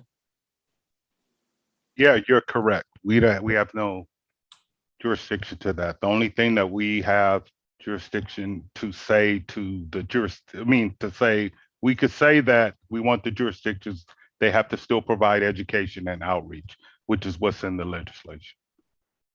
1383, I mean. Councilmember Thompson, I just want you to know that the federal buildings and the state buildings that we service in the city get the same service that the rest of the city does. So we're currently doing organic removal at the state building, at the state and the school properties that we service in the city of Glendora that may or may not be a part of the franchise agreement. Okay, so are other states as crazy as our state and doing this? I have no clue. Well, you should have a clue, because this is nothing but a mandate that's screwing the people. So I'm sad. Councilmember Thompson, I can tell you that Go ahead. I could just tell you in the other states and the organizations I'm involved with don't have a Senate Bill 1383 component like this. Well, that's what I thought. So Melissa had said that there's going to be meals given out of this bill. Can you explain that a little bit more, how we're getting meals from this mandate? What do you mean by meals? Well, I'm just referring to what she said, that there will be meals given out. Mr. Taylor, that might be another way of the edible food, with the edible food program. It might have to do with how you want to design your edible food program, but it might not be giving out meals. It might be donating food to a church or to a homeless shelter, but it doesn't necessarily specifically mean that you would give out meals. Yeah, Okay. Mr. Taylor, if I can really quick, Mr. Taylor, it sounded like in the presentation that area would have multiple options for jurisdictions to explore, one of which would be working with food pantries or other organizations to provide excess food. Yes. So does this mandate this a draconian rule? So does it cover cows and the emission that they give to the environment of methane? Yes, it covers manure. Council, I would say, given the lateness of the hour and the other items on our agenda, that let's try to direct the questions to things specific to Glendora and the impact on our community, so that we can get that info from Mr. Clifford or Mr. Taylor. Well, I'm done. I just think this is a terrible law. And it's going to cost our people more. And the model is just not right. So that's all I have. Anyone else have any questions? Yes, please. Mr. Friedendahl? Just two questions. One's an education question. To me, it's a very narrow timeline of when food is recoverable for donation and when it's refuse. Right. So that's going to be quite an education process to learn. Be anxious to see how that goes. I know in my household it's going to be don't overbuy, but that's a real challenge, because being generous and giving away food that is not consumable any longer, even though you thought it was, is not helping the recipients. The question I have is, does CalCycle have a program to offer to cities as a grant opportunity or a cost? Currently, can you hear me? Oh. Yeah. Currently, no, we don't have a grant opportunity, but written within the bill that Mr. Raymond talked about, there's funding, but we still have to wait until and find out what the funding will be once the governor, he has until October 10th to sign the SB 619. So I can't really tell you what the amount will be, but there's funding within there. That's fine. That's fair. Thank you. I would just hope that, because I look at this as this is a third truck trip per day per route. That equipment doesn't come for free. And even though Mr. Clifford's offered a projected reasonable residential cost, if the city can get something to help offset that and not push back on the people, that'd be a nice opportunity. Understood. Thank you. Any other questions? Yeah, one question to Gary. Will there be a program available for the disposal of our current trash bins? It's always difficult to try to throw away a trash bin. And at this point, we're probably going to have 100,000 trash bins in town. Is that something that will be part of the plan? No, we're going to have more than 100,000, sir. Yes, there will have more than 100,000. So we just did this in Temple City, and there were quite a few. And part of our program is to pick those up and recycle them. And Glendora will have a very huge recycling month that month, because all of those cans will be reused. But you'd be surprised how many people want to hold on to those too. So it's a learning process. We're going to work together. I'm sure there's a time where there'll be both cans at the curb. But I'm looking forward. Staff has been very proactive and helpful in going through this. And I believe staff and the city management will make the right decision for the ratepayers, for Athens, and for this unfunded mandate from CalRecycle and the state of California. Okay, I appreciate it. Thank you. As Mr. Clifford and I have had conversations about this, where Athens has made our life so much easier. I have family members who have lived in other counties of our state, and many other cities and counties have implemented much stricter guidelines much sooner. And so the way that Athens is approaching this with CalRecycle actually makes it much easier for us than what some of our California neighbors have done. But Mr. Clifford, one question that a resident had for me was they wanted to start recycling their food waste now. So is that acceptable with Athens for them to now put that in with their green waste? Not yet. Don't do it yet, because that waste stream will change from going to anything that has food with it, Madam Mayor, has to go through pathogen reduction. And currently your green waste does not do that. It just goes into a composting bin. So if you start putting food in it before the program starts, that could be problematic. It'll also make that green bin much heavier to pick up for an individual. So we're going to ask for people to wait until the automated program may or may not start, but we can get that started sooner than later if you're ready for that. Okay, thank you. Yeah, because that was a question that I had received, so that is helpful. And in terms of the food sharing component, there are courses, to Mr. Friedendahl's question, there are very easy courses that many people in that industry take, so that at stores and restaurants, they know what can be donated to pantries, to churches. And so that gives those places, because that's where that would be primarily happening, is at stores, restaurants, etc., not necessarily from our kitchens, unless you want to be generous with your neighbor. But that's where that food sharing would take place. So thank you very much to Cal Recycle. Thank you to Athens. We appreciate what you do for us on a regular basis of keeping our city clean. So thank you very much. Good evening. Thank you. We will, Thank we will move on to our next special item, which is another topic that I'm sure will garner much discussion from my colleagues, and that is the water supply outlook. So Assistant Public Works Director Chisholm Obagolu, if I invite you to share our water outlook.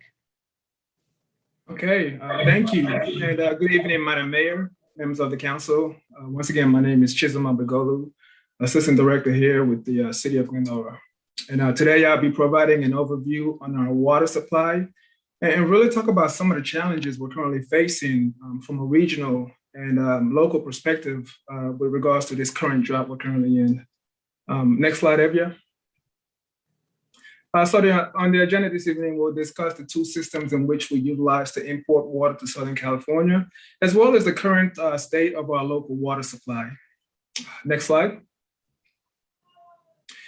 And so highlighted here is a general makeup of Southern California's water portfolio. And I emphasize the term typical, as we're finding out here in Southern California, there really is no such thing as a typical condition. We must constantly adapt and evolve in this ever-changing water climate in order to sustain our water resources. But generally speaking, 45% of our water is made up of our local groundwater basins, recycled water, desalination supply, and various conservation efforts. The remaining 55% emanates from the Upper Sierras in Northern California through the State Water Project System and the Colorado River through Metropolitan's Colorado River Aqueduct, as shown here on the map. Really, and what makes this drought particularly unique and a bit more challenging than those of the past is that for the first time in history, both of our imported water supplies are being stressed. Generally, we've had redundancy in our system, where if we receive less than average allocation from the State Water Project System, we can rely on the Colorado River to compensate and vice versa. So this is a challenge that we're currently finding in the state. Next slide. So the two watersheds associated with our imported water systems are the Upper Colorado River Basin, as represented by the black enclosure there covering a few states, and the Upper Sierras up by the Bay Delta in Northern California. This is the drought monitor from last year. Can we advance once? It's incredible what difference a year makes. Currently, both watersheds associated with our imported supplies are deemed as either in the extreme or exceptional drought conditions. Next slide, please. And so now let's take a deeper dive into the state water system and talk a little bit about how we got to this point. Next slide. And so really what is being noticed is a large disparity between the observed snowpack in the Upper Sierras and the projected runoff. As a matter of fact, this amount of separation is actually unprecedented. Yes, this was a below average snowpack year, but not a significantly below average year. 72% in the past in Northern California is not all that bad, but most of the runoff incurred as a result was only 38% of that. So we're not seeing the resulting runoff supplies that we have been accustomed to seeing. And there's a number of reasons for that. Hotter temperatures, consistent years of drought, among others. Let's go ahead and advance once to pull up the graph here. And just to provide a historical sense of what runoff has looked like in the past, Metropolitan Water District has ranked resulting annual runoff from past years as shown on this graphic. Lowest to highest, with the lowest being on the far left and the highest on the far right. Average runoff for Northern California is approximately 18 million acre feet. Can we advance one? Last year, we were well below that average at about 10 million acre feet. And let's advance one more. This year is projected to be the fourth lowest runoff. Projected meaning up until the end of the water year. Unless we see a miracle, we're not expecting any more resulting runoffs to materialize from this system. Next slide, please. And so that has taken a toll on the reservoirs and other facilities across the state. Lake Oroville is the largest and most significant reservoir on the state water system. Here's a north-facing shot of the Bidwell Bar Bridge leading into the reservoir, and this was back in 2019. Can we advance one, please? And so here's a shot of the same location earlier this year. And let's advance one more. And here's a shot from just 2 months ago. So as you can see, levels have reduced substantially in a relatively very short amount of time. Next slide, please, Javier. And here's another look at the reservoir. This is facing north, looking at the intake structures for Hyatt Power Plant, again on Oroville. The reservoir reached its historic low just last month on August 1st, the lowest it's ever been since it was filled in 1968. As a result of this, operations has ceased at the Hyatt plant. And again, this is of great significance because this is the first time operations at this plant has stopped as a result of low levels. Next slide, please. And just to get a better sense of what's developing here, this graphic shows the current storage lake levels for Lake Oroville. Can we advance one? Prior to this year, the previous storage low was around 887,000 acre feet, and this was back in 1977. The Department of Water Resources has projected an outlook for where they think storage levels will trend through the remainder of the year. 2 projections were provided. Can we advance? One for hydrological conditions. So this is average hydrological conditions as represented by this blue dashed line. So this is assuming from this point forward, we start to receive average rainfall, which will actually put us above the previous historic low by the end of the year. Can we advance one more? And they also provided a projection for a dry condition, meaning we continue at our current trend. And that puts us under the previous historic low to round off the year. In either case, it's not looking good for the state water system supply going into next year. As a matter of fact, this is indicative of a 0% allocation from the system next year. So, right now our allocation is 5%, approximately 100,000 acre feet, which is a historic low. The last time we had a 5% allocation was in the most recent drought in 2015. We thought it would never happen again, and yet again, here we are. And what this is signaling is to anticipate and plan for a 0% allocation from this system to start next year and hope that conditions improve, which will consequently increase allocation levels. Next slide, please. And so let's switch gears for a bit and discuss our other source of imported supply, and that is the Colorado River system. Next slide.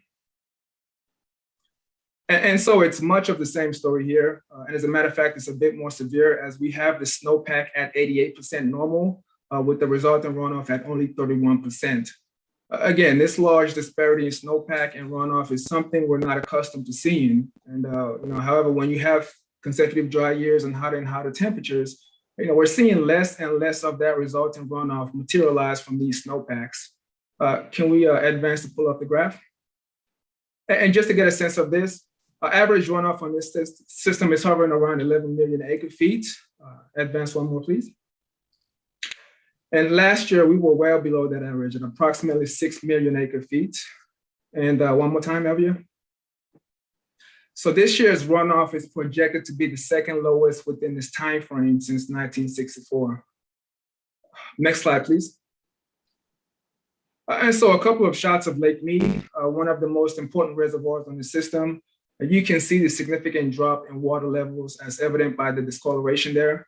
Bear in mind that the last time this system has been in a drought, for the majority of the past decade. The last time Lake Mead was actually considered full capacity was back in 2000. Since then, it has dropped an astonishing 143 feet. And just to kind of give some perspective on that, that is roughly the height of the Statue of Liberty from the torch to the feet, not including the platform. Next slide, please.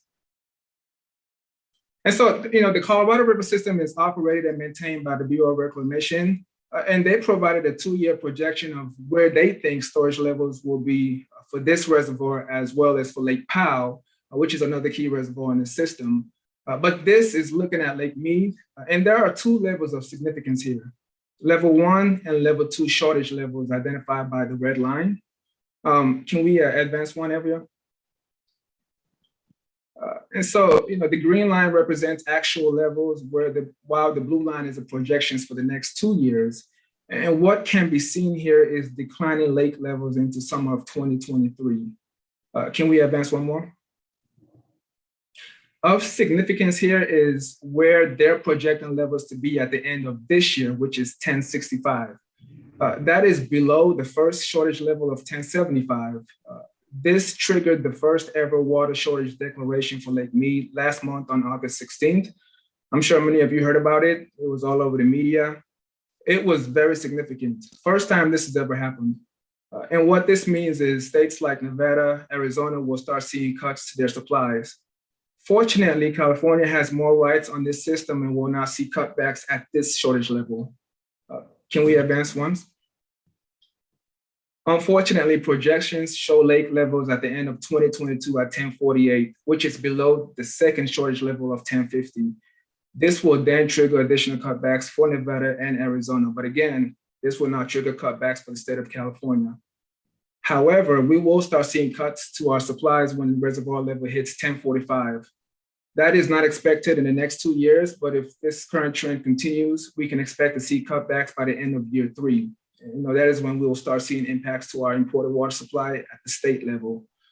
And that is why measures are currently being taken now to mitigate for these expected cutbacks. And I'll discuss some of those measures here shortly. Next slide, please. And so this shows Metropolitan's water storage balances over the course of the past 2 decades, and really tells the story of why Los Angeles and other surrounding counties have yet to be placed in an emergency drought situation by the state.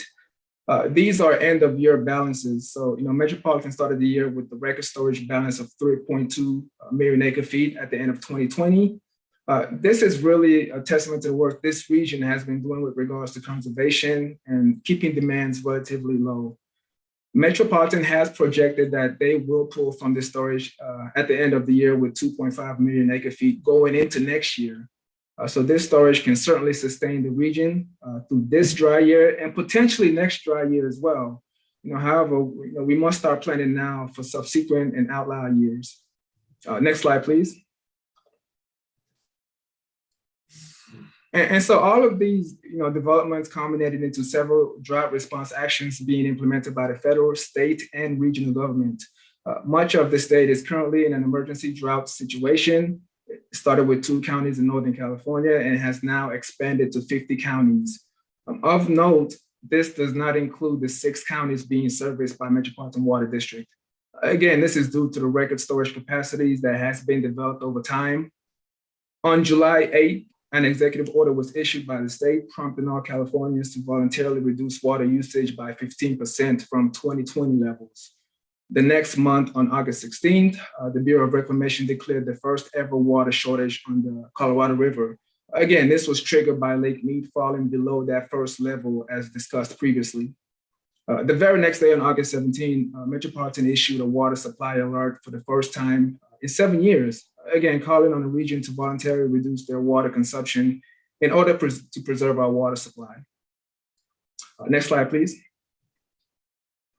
Okay, so we've talked a little bit about our 2 imported supplies in the state water project system and the Colorado River system.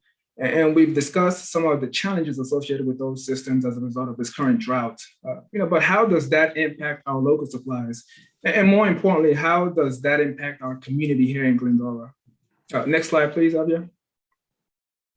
So our service area here in the city is shown in blue, and it's comprised of a total of 11 square miles, servicing about 52,000 people or 13,500 customers. Our average annual demand is approximately 12,000 acre feet per year, give or take. And the city pumps groundwater from the main San Gabriel Basin, utilizing 8 of its active wells. Next slide, please. And so this is a general location map of the main San Gabriel groundwater basin. It's located just below the Raymond Basin to the northwest and the Pointer Basin to the southeast. Of significance is the geographical location of Glendora within this basin. We are in the far upper portion of the basin, and you can see the location of our wells as represented by the blue dots there. Given Glendora's location within this basin, our wells are much shallower than purveyors in the lower portion of the basin and much more sensitive to the impacts of drought. You can think of this as sort of a bowl, if you will. The outer banks tend to be shallower, and the farther inward you go, the deeper it gets, and hence the healthier the basin is, making it much more suitable to withstand the immediate impacts of the drought. And the black circle at the center of the basin is what is known as the Baldwin Park Key Well, and it's used as a general location or general indication of water elevations throughout the basin. Next slide, please. And so key well levels are tracked by the main San Gabriel water master. The red line there represents what is known as the operating safe yield, which is set at 200 feet. We generally like to operate above this line in an attempt to keep the basin as healthy as possible. And we're currently below that mark at just above 187 feet as represented by the blue squiggly line there. And so this basin is feeling the toll of the current drought conditions as well.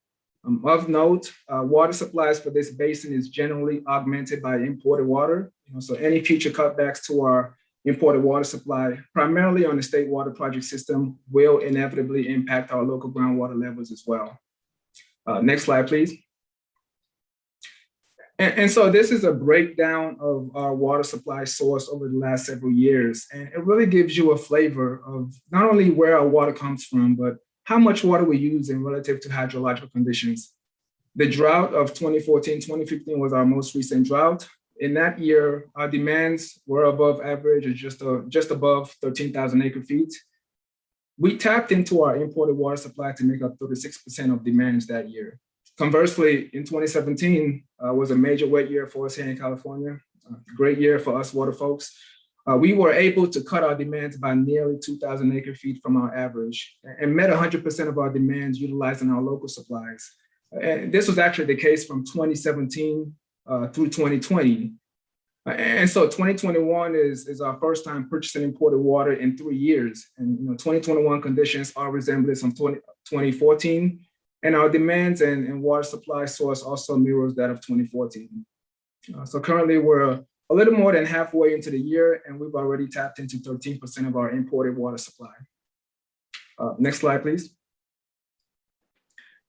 And so, we may not be able to predict or control weather conditions moving forward. However, we do have a certain amount of control over how much water we use and the manner in which we use it. And so I just want to encourage our community to continue practicing responsible use of water. There's plenty of programs, available on Metropolitan's website, bewaterwise.com. And also, I want to just use this opportunity to address Councilman Alawasa's question regarding the process involved in water rebates. As part of our ongoing efforts to encourage water conservation, the city offers multiple rebate incentives for residents. And really, there's 2 primary programs that we highlight. That is the purchasing of water efficient devices, toilets, sprinkler nozzles, irrigation controllers. And then we have our turf removal program, installing drought tolerant landscaping, synthetic turf, and other non-irrigated ground cover. For the water efficient device rebate program, qualifying devices must be installed at the address listed on the applicant's water bill. Application must be received within 6 months of the purchase date, and all items must be installed prior to the application being received. The process is to simply complete the rebate application, which can be found on the city's website. Include a copy of your most recent water bill and include a copy of the purchase receipts, and mail it to our water division. The turf removal program differs in the sense that this program requires pre-approval. And so the applicant submits their application prior to commencing work. And as part of that application, we like to see a simple sketch of the project site with the dimensions, And this is critical because it helps us determine how much funds to allocate for each turf removal project. Rebates are limited to $2 per square feet with a maximum of 2,000 square feet for residential sites and 4,000 square feet for commercial. Once the city receives the application, we schedule a pre-inspection with the applicant to verify that all project criteria has been met. And upon project completion, the rebate is processed again here at the Water Division. And so, in addition to our rebate programs, we'll continue to put out education videos highlighting various water topics here in our community. Currently, we're working on a video titled "Why We Conserve Water," and that's slated to come out this month. We'll follow that with a video on turf removal remodeling, scheduled to come out next month. And these videos can be found on the city's YouTube channel, various social media platforms. And of course, we'll continue to find ways to engage with our residents via community events. Most recently, we had a presence at the Flashback Classic Car Show last month. And we had a great turnout of individuals who were interested in the work that we do here as a water agency. Next slide, please. And just to wrap up, the drought is rather intense, and we're seeing things we've never seen before. The disparity between the snowpack and resulting runoffs is not a good sign. And as we move forward, this may very well be the new normal for us, and we'll have to adapt accordingly and continue to use water responsibly. Again, the projections for our imported systems and local supply is not looking very good at the moment, at least up until next year. And that is why you are seeing all of these drought actions being implemented across all levels of government as it pertains to water supply. And with everyone's help, we'll make it through this drought like we have in previous droughts. So that concludes my presentation, and I stand ready to take any questions. Thank you so much. Yes, it looks very dire when we see some of those lakes around the state. Reminds us the importance of conservation. Any questions? Yes, Madam Mayor, I have a question. Okay. Actually, I have a question and a statement. Chisholm, I believe that the Orville Dam, when they had to replace it and fix it, they let out quite a bit of water out of the dam. And I believe the repair is still ongoing with some of the spillways. So that's part of the reason why some of it's low. Yes, no doubt we're in a drought. Secondly is, this is such an important topic, and we have our own water division, own water department, I think, and our own water commission as well. I think that if staff would agree, as well as my co-counsel, is that if we could have a joint council meeting with our water commission, perhaps one of the two dates, either October 12th or the 26th, to discuss this further, because this is going to be with us for quite some time moving forward. If that's possible, I would really like to see that happen. I would just add one component to that, Councilman. We have a joint meeting with the library board, our annual meeting coming up that we're trying to schedule in the immediate future. And we agree this is an important topic, but may need to look at dates past that. That may be too close to the immediate future because we need to also speak with the water board.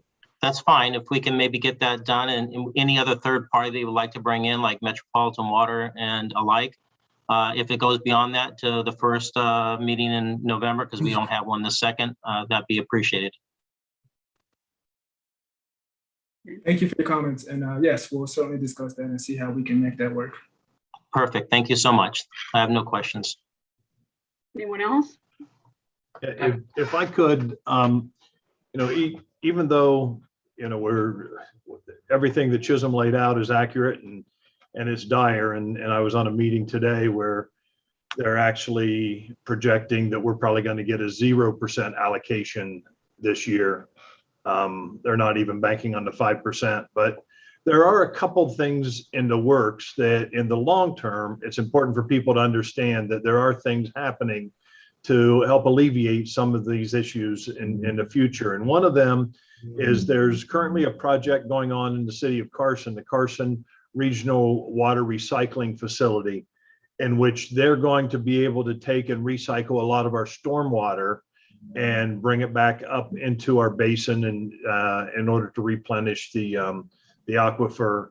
And then something that hasn't been talked about for a while is, again, the Delta conveyance that has been in the books for quite a while. There's been a lot of argument as to exactly how to build this project, utilizing the water from the Sacramento and the San Joaquin Delta to bring it down to the Central Valley into Southern California. Well, that looks like everything has been approved, and now it's just a matter of funding it and starting on the project. But when people talk about the Delta and how a lot of that water gets lost to the ocean, it's not so much that we are not getting the water to where it needs to go. It's the ability to control the water levels in the Delta. And when this project is finished, then there will be more of an ability to control the water levels. Now, both of these projects are years away. It's not going to do anything to fix what we need right now, but there are things in the works, and I think it's important for people to understand that. That's all I had. Thanks. Thank you. Anyone else? Any questions? Oh, thank you. No, great job. Mayor, if I just may add to the Mayor Pro Tem's comments, specifically just a quick reminder, and Chisholm, it's a fantastic presentation, and I think a pretty sobering one, that in our 2-year spending plan and in our strategic plan, we included both the request from council and the funding to do an overview of all of our infrastructure as well, and where we can find efficiencies in that front, we will do so. And just for those people, watching at home, please know if you do receive city water, you did not receive a rate increase this year. We took a pause on that as it relates to both COVID and providing an opportunity for us to take a look at our infrastructure. So just 2 also important items as we move forward. Thank you. And thank you again, Chisholm, for that great presentation. And we look forward to future conversations. Okay, that takes us to our public hearings. Item 7, a public hearing to receive input from the community regarding the redrawing and election district boundaries and communities of interest. At this time, I will declare that the public hearing is open and invite City Clerk Communications Director Sessman to report. Thank you, Mayor Davis. Tonight we are here to conduct the second of 4 public hearings that are required through the redistricting process. The specific purpose of this public hearing is to receive input from the community regarding redrawing of election district boundaries and provide National Demographics Corporation with specific feedback regarding the proposed neighborhoods or communities of interest that we should be considering as communities of interest per Elections Code 21601 C2, and also present you with the report or the results of a communities of interest survey that was conducted to assist the city in collecting some of that community input we're looking for. The survey incorporated or included 105 community organizations, churches, and associations. This survey was posted on the city's website, both in the spotlight and on the redistricting web pages. It was promoted utilizing the city's social media, as well as it was provided in both English and Spanish, and it was an active survey from August 5th to Sunday, September 12th. At this point, I would like to invite the city's demographics consultant, Jeff Simonetti from National Demographics, to present the PowerPoint and the presentation regarding this public hearing. Thank you. Good evening, Mayor and members of the council. My name is Jeff Simonetti, and I'm with the National Demographics Corporation. We appreciate the opportunity to speak with you this evening, and this will be public hearing number 2, a continuation of our discussion from back in June regarding the redistricting process. So if we could go to the next slide. Tonight, the purpose of our public hearing is to go over the 2021 and 2022 redistricting process, talk about some of the key project timelines and deadlines, and there are some important deadlines that are coming up here relatively quickly as a result of the election timing. for the city. We'll also be talking specifically about the neighborhoods and communities of interest, and then our next steps and hearings for the remainder of the year. So if we can go to the next slide, there's a few main components to the redistricting process. The first one are the two initial pre-draft hearings, which we're in right now. We conducted the first one back in June, and we are in the second one right now. And these are held prior to the release of the draft maps. The main purpose of this is to educate the public and solicit input from the general public as well as the city council on neighborhoods and communities of interest. And we'll talk more specifically about that and give you some ideas and thoughts on where those should be. Then in October, we'll start beginning to draw draft maps, and we'll have a public mapping tool available for the general public to submit draft maps. There will be an initial deadline for that. We will release those draft maps, and then we'll have two final hearings on those draft maps to talk about revising them, taking consideration from the general public as to their thoughts on those maps. We'll also talk about the election sequence, and then we'll have a final map adoption hearing. So if we go to the next slide, there are three important components to the rules and goals for how redistricting will take place. The first one is on the left-hand side, which are the federal laws. And this really focuses on the Federal Voting Rights Act. And there are two main components of that. First, your districts have to have relatively equal population, and there can be no racial gerrymandering. Those are the key tenets of the Federal Voting Rights Act. The second is in the middle, and it's the California criteria for cities. And this has changed since you initially did your districting. This is a result of Assembly Bill 849, which was passed in 2019.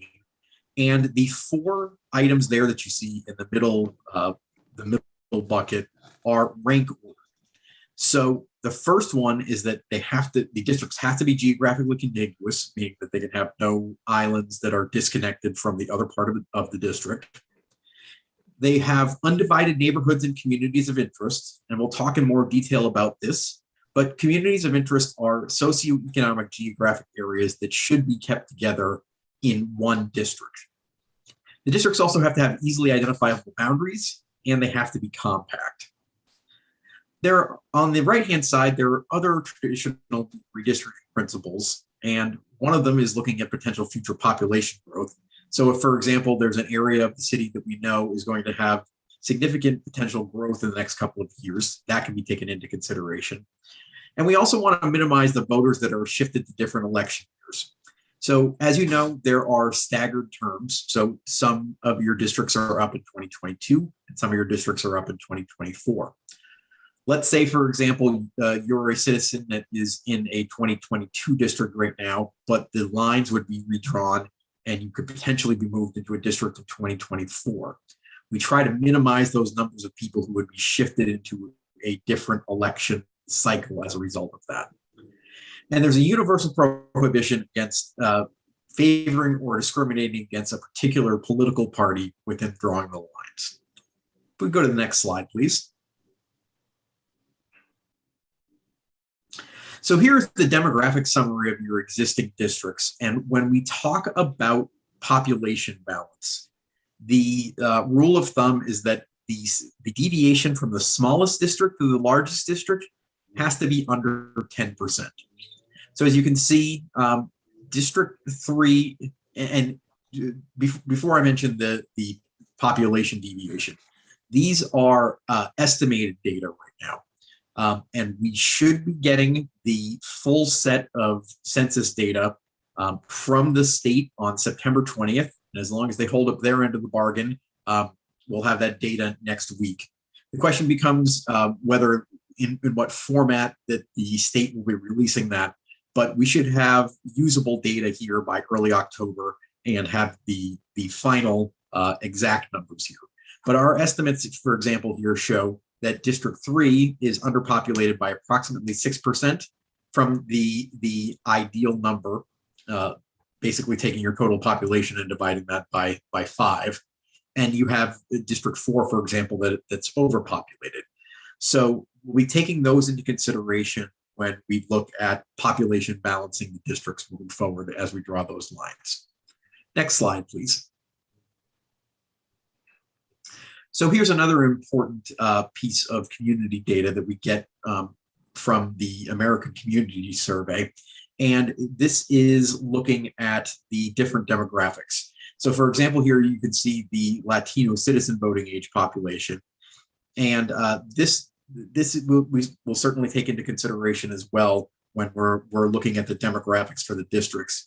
As you can see, there are parts particularly of districts 3, 4, and 5 that have significant populations of Latino citizen voting age population. We can go to the next slide, please. So let's talk a little bit more about defining our neighborhoods and communities of interest. So when we're talking about defining a neighborhood, that is a way that you would traditionally consider what a neighborhood would be. So a neighborhood could have natural dividing lines, rivers, streams, mountains, those types of things. You have unnatural dividing lines, major roads, highways, those types of things. Or a neighborhood could be an area around a particular landmark.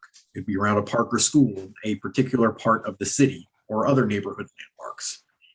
If we go to the next slide, when we talk about communities of interest, that takes the idea of your neighborhood as the geographic area and takes it one step further. A community of interest takes that geographic area and says it's a geographic area within the city that also has a shared issue or characteristic. So this area could have a shared social or economic interest, or it could have a particular type of policy in an area that's impacted by city policies in the same manner. So the crux of what we're trying to get at here is, would this community of interest benefit from being included within a single district for its purposes of its effective and fair representation? Or would it benefit more from having multiple representatives? And that is what we'd like to talk about specifically this evening when we get to the public hearing component. So if we could go to the next slide. So we have listed here some possible neighborhoods and communities. And I want to stress that this is just a beginning list. This is certainly not something that's exhaustive, and it's something that we would certainly appreciate feedback on, whether there are things that you would like to add, or some of these neighborhoods or communities that we've added as possibilities you'd like to take away or amend. So some of these areas are potentially the civic center in the downtown area. We talked about the areas around the proposed Metro Gold Line station. Do we have special plan zone areas? So things like your business improvement district in the downtown. Or are there HOAs or private communities that would make sense as defining as a community of interest? So if we can go to the next slide, we'll talk a little bit more detail about some of the areas. So we had the presentation at the beginning of the council meeting here regarding the Metro Gold Line stop. This could be a potential community of interest around the particular area where the future Gold Line stop is going to be. If we go to the next slide, another area could be potentially the communities around the Civic Center. And very close to that on the next slide is just to the north there, the downtown business improvement district. Go to that next slide. So that is generally bounded by Foothill Boulevard, Vermont to the west, Bennett to the north, and Vista Bonita to the east. Again, these are just potential communities of interest, and we certainly would be seeking the feedback from both the general public and the city council as to whether they want to include these ones. So if we go to the next slide, and Kathleen made mention of the communities of interest survey. So that was released on the website in August to solicit feedback from the public on this topic. The site received 18 responses, and they were from all 5 districts. And there were a variety of responses. So the respondents really discussed the importance of having good schools and maintaining the small town feel of Glendora. And one of the things that stood out to us was that the downtown area was pointed out as an important area to multiple respondents. So as you can see, part of our recommendations on the communities of interest, and one of the reasons why we put those up as possible, was that we heard from the general public that that was important to them through multiple respondents. We can go to the next slide. So tonight we're going to be having a public hearing and discussion on what are your neighborhoods and what are their boundaries, and what are the communities of interest that you would like to define. If we go to the next slide, in particular, what we'll be discussing is asking for board discussion and action on what are the communities of interest that you would like to define that should be concluded within a single district for its purposes of its effective and fair representation. And that is what we'll be seeking feedback from you tonight. So if we go to the next slide, we have a couple more related to the project timeline and some next steps here. So as we discussed back in June, there have been delays in the releases of the census data. So we are anticipating that the full data sets from the Census Bureau will be available to us on September 20th. Then we need to process that data. So we're expecting that we'll have usable data here within the early October timeframe. Now, because you have March elections, and because of the delay in the census data, there would not be enough time between when the census data is released and when the law requires cities in this election cycle to complete the redistricting process. The California legislature this session passed Senate Bill 590, and that was passed into law on July 16th to address this. And Senate Bill 590 will extend any term of office that was set to expire either March or April 2022, where the scheduled regular election for that office has been consolidated with the 2022 statewide primary election until the certification of the election results from the 2022 statewide primary. So this bill will move the elections to June of 2022. However, that still means that we are on a very tight timeline here to wrap up our redistricting process. So if we can go to the next slide, this will give you the full details of our proposed next steps. So we had our first hearing on June 8th. September 14th tonight is our second public hearing. We are assuming that late September or early October we'll be able to get our census data. October 12th is our proposed third hearing. We will be asking for maps due from the public in late October. We have October 26th as our proposed fourth hearing. We'll publish those revised maps, and then November 9th is when we expect our final hearing, and the council will adopt the district maps. And the map must be completed no later than this and submitted to the deadline to the LA County Registrar of Voters by no later than December 15th of 2021. So with that, that concludes my presentation, and I would be happy to answer any questions that you may have. Thank you very much. I think at this time we will then, Ms. Sussman, do you have anything further before we open public comment? No, nothing further. Okay. Then at this time, before I bring it back to the council, I will open public comment. Do we have anyone that has submitted anything in writing or has raised their hand to speak? Thank you, Madam Mayor. At this time, we have received no requests via the Zoom meeting or through the public comment email to give testimony. Okay. If we have no one wishing to speak, then I will close the public comment and bring it back to council for discussion. Councilmember Thompson. Let me make sure that that my mute is off. So I'm not sure I understand question 2. Could you unpack that a little bit more? Question 2 related to the communities of interest. Right. Yeah, so what we're seeking feedback from the general public and the council on is what are the areas within the city that you would like to identify as a community of interest. And so a community of interest is that sort of two-step process. It's a neighborhood or a particular area within the city that has a similar social or socioeconomic interest that we would want to keep together as in one district for its effective and fair representation. So it's identifying the areas within the city that you would like to identify to keep in one district, keep those together under those guidelines for its most effective representation. Wow. Okay. I guess So Mendel, it would be Yeah. kind of like if we had Glendora Boulevard serve as one of the boundaries, and that would cut the village. Basically, one side of the village would be part of one district, and the other side of the village would be part of the other different district. Oh.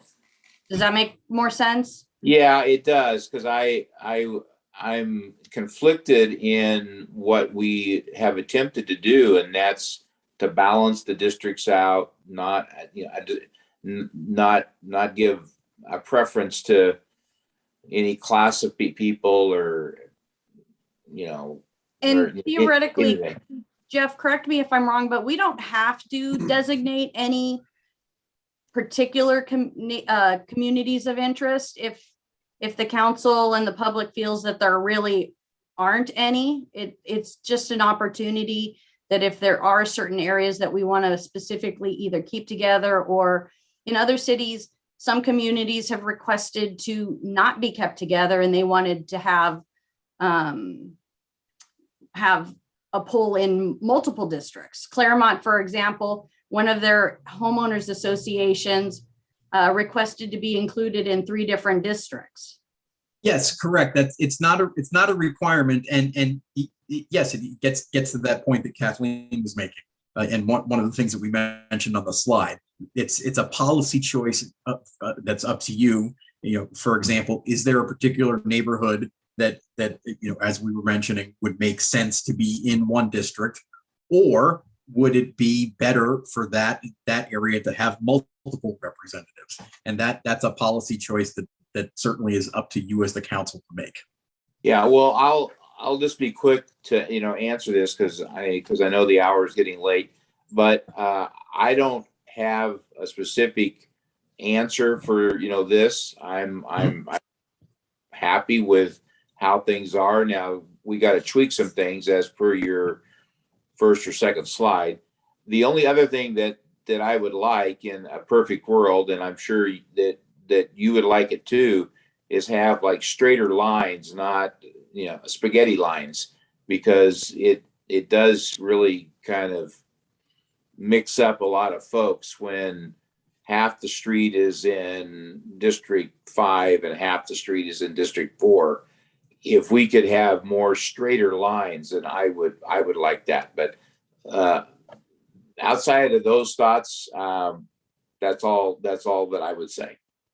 Yeah, and Councilmember Thompson, just one thing to keep in mind there is part of the reason why you see some of the squiggly lines is that we're beholden to the way that the census blocks are drawn. I know. So part of that is related to that. I know. And lastly, I just want you to say that your report was excellent, and you've done an excellent job, and appreciate the outstanding work that you're doing. So thank you. Thank you.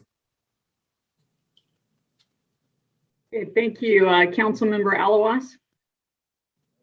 Mayor, Jeff, good report. I guess the feedback that we received from the community was, for the most part, they didn't want to break up the city. They didn't want to break up communities.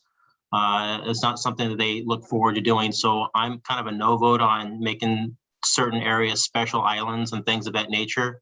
I think that when the council originally I guess, drew up the maps. Back Mendel's and my map were the ones that were chosen and to be tweaked further. We wanted to be as inclusive as possible.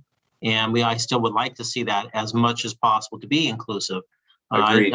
I don't like to divide up neighborhoods, and I understand that we can't split communities, we can't split streets sometimes, they have to be contiguous. I remember all of that, and I know we're gonna have to make some slight adjustments because of the population. So a short answer is no special islands to be created. So thank you. Okay, thank you.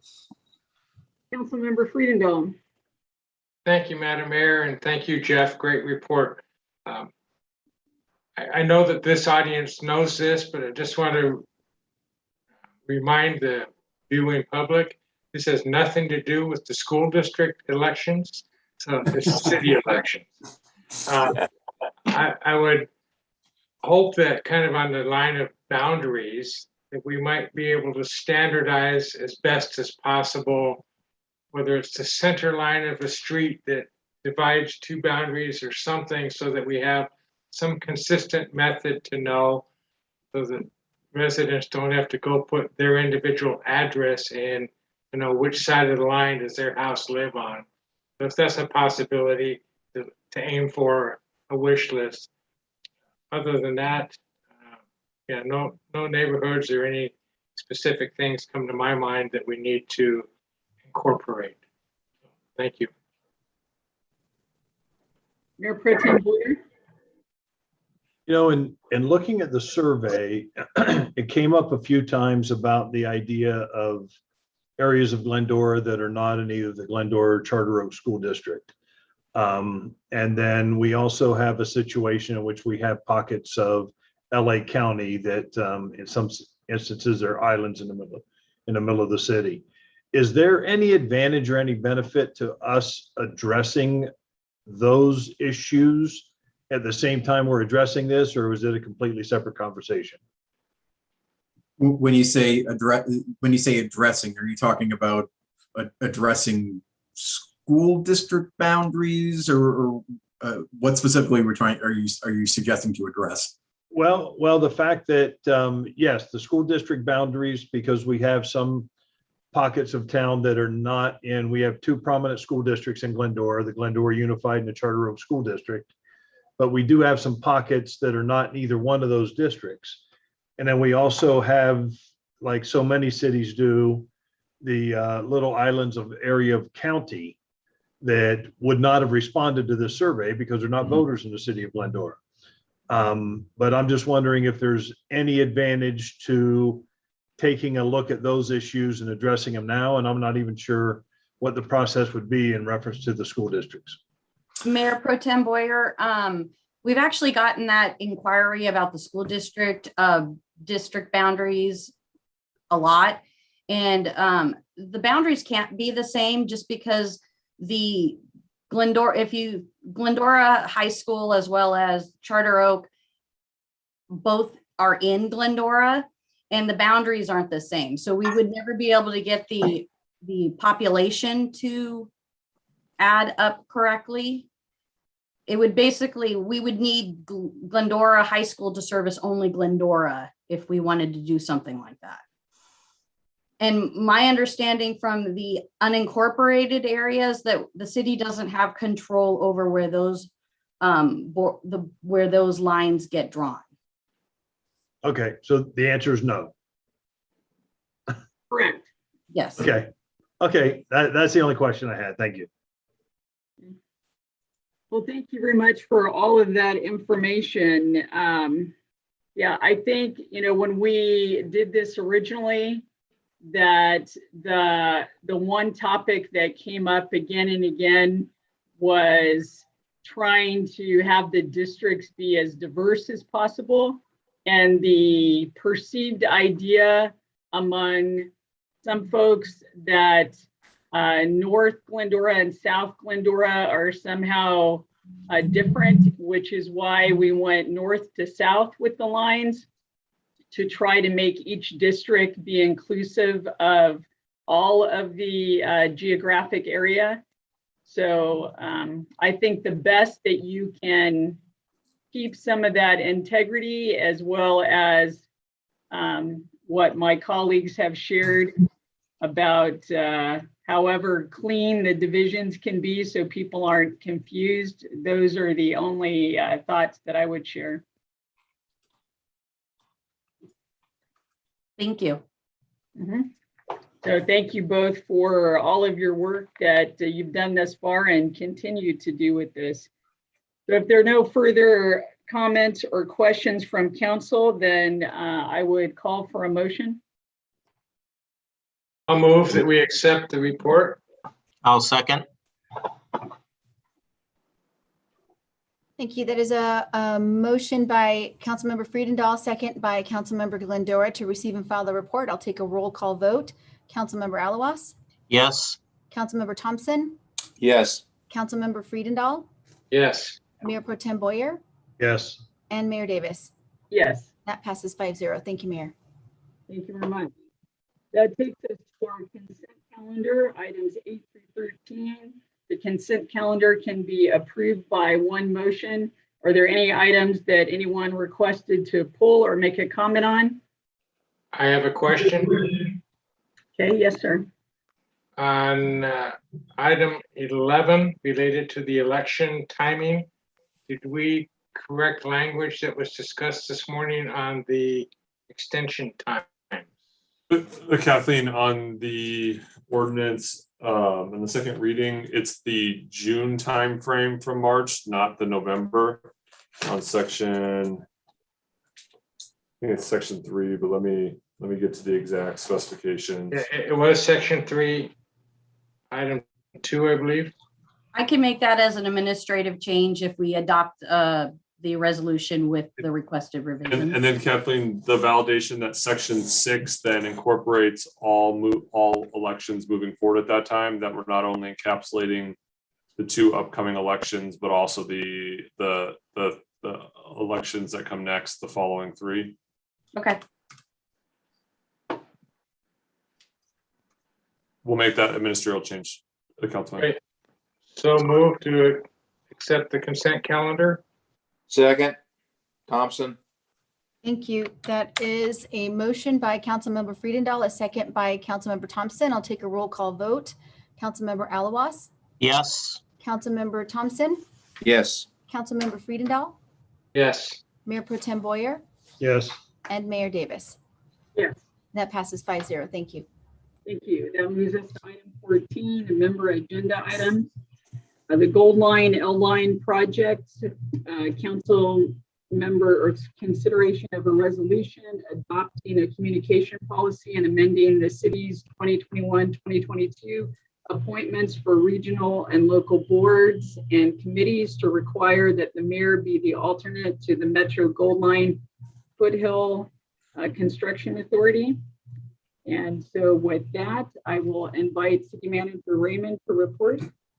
Good evening, Mayor and City Council. Just really briefly, in June and July of this year, we had a pretty robust conversation on the status of the Gold Line project, including safety enhancements, both the station and the line itself.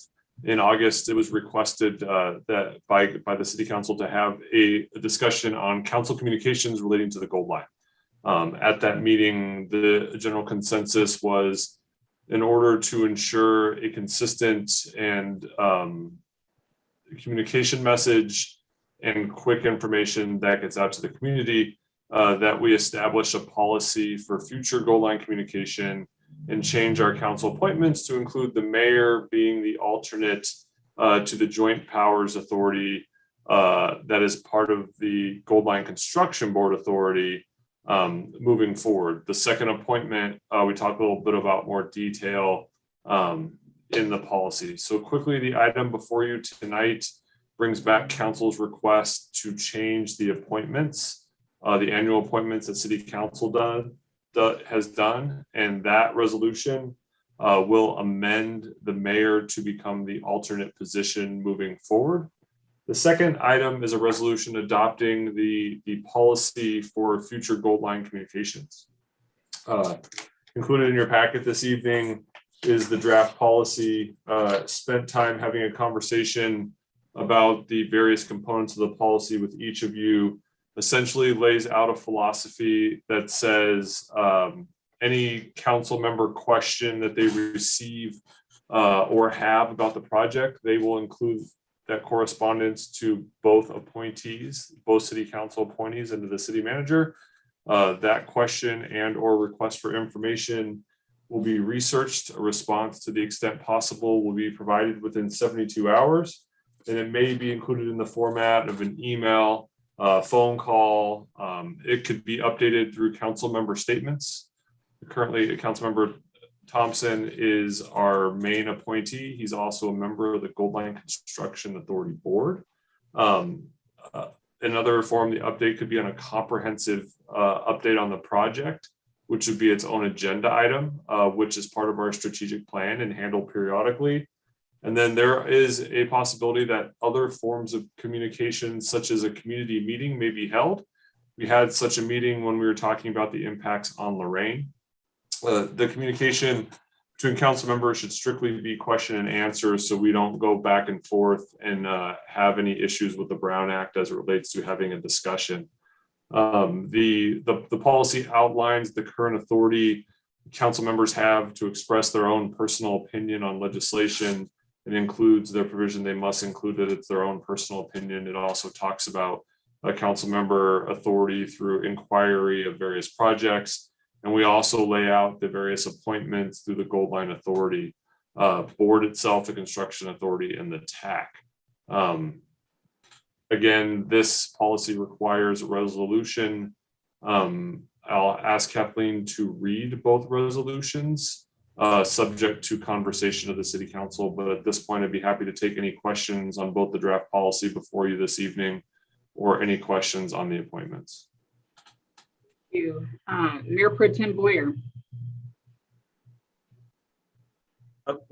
No questions. I've reviewed everything. It looks like a good plan moving forward. Councilmember Alawas. No questions. Thank you. Councilmember Thompson. Ditto. Councilmember Friedendahl. No questions. Move to approve. Okay, I take that as a motion. Is there a second? I'll second. Okay, yes, at the request of City Manager Raymond, I'm just going to read the recommended action to adopt City Council Resolution CC 2021-43 entitled a resolution amending appointments for regional and local boards and committees for 2021-2022 to require that the mayor to be the alternate to Metro Goldline Foothill Extension Construction Authority, JPA, each year, unless the mayor is the delegate, at which time the city council will select an alternative, and rescinding resolution CC 2021-09, and 2, adopt city council resolution CC 2021-44 entitled a resolution adopting a city council policy establishing a Goldline L-line communication policy. That is a motion from Councilmember Friedendahl, is that correct? Yes. And a second? Alawas. Thank you. From Councilmember Alawas, I'll take a roll call vote. Councilmember Alawas? Yes. Councilmember Thompson?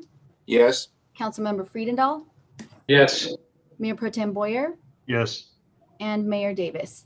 Yes. And that passes 5-0. Thank you, Mayor. Thank you.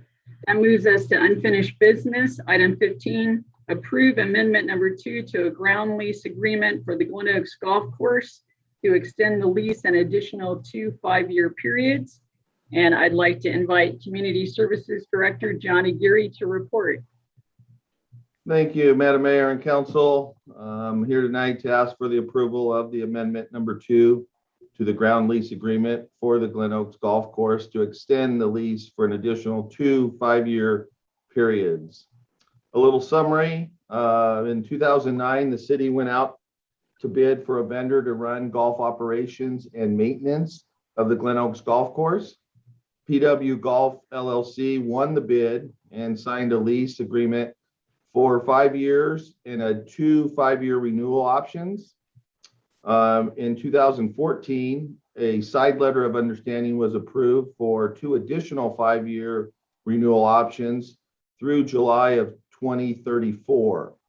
In 2019, PW Golf opted to renew the first of the 4 5-year extension periods through July of 2034.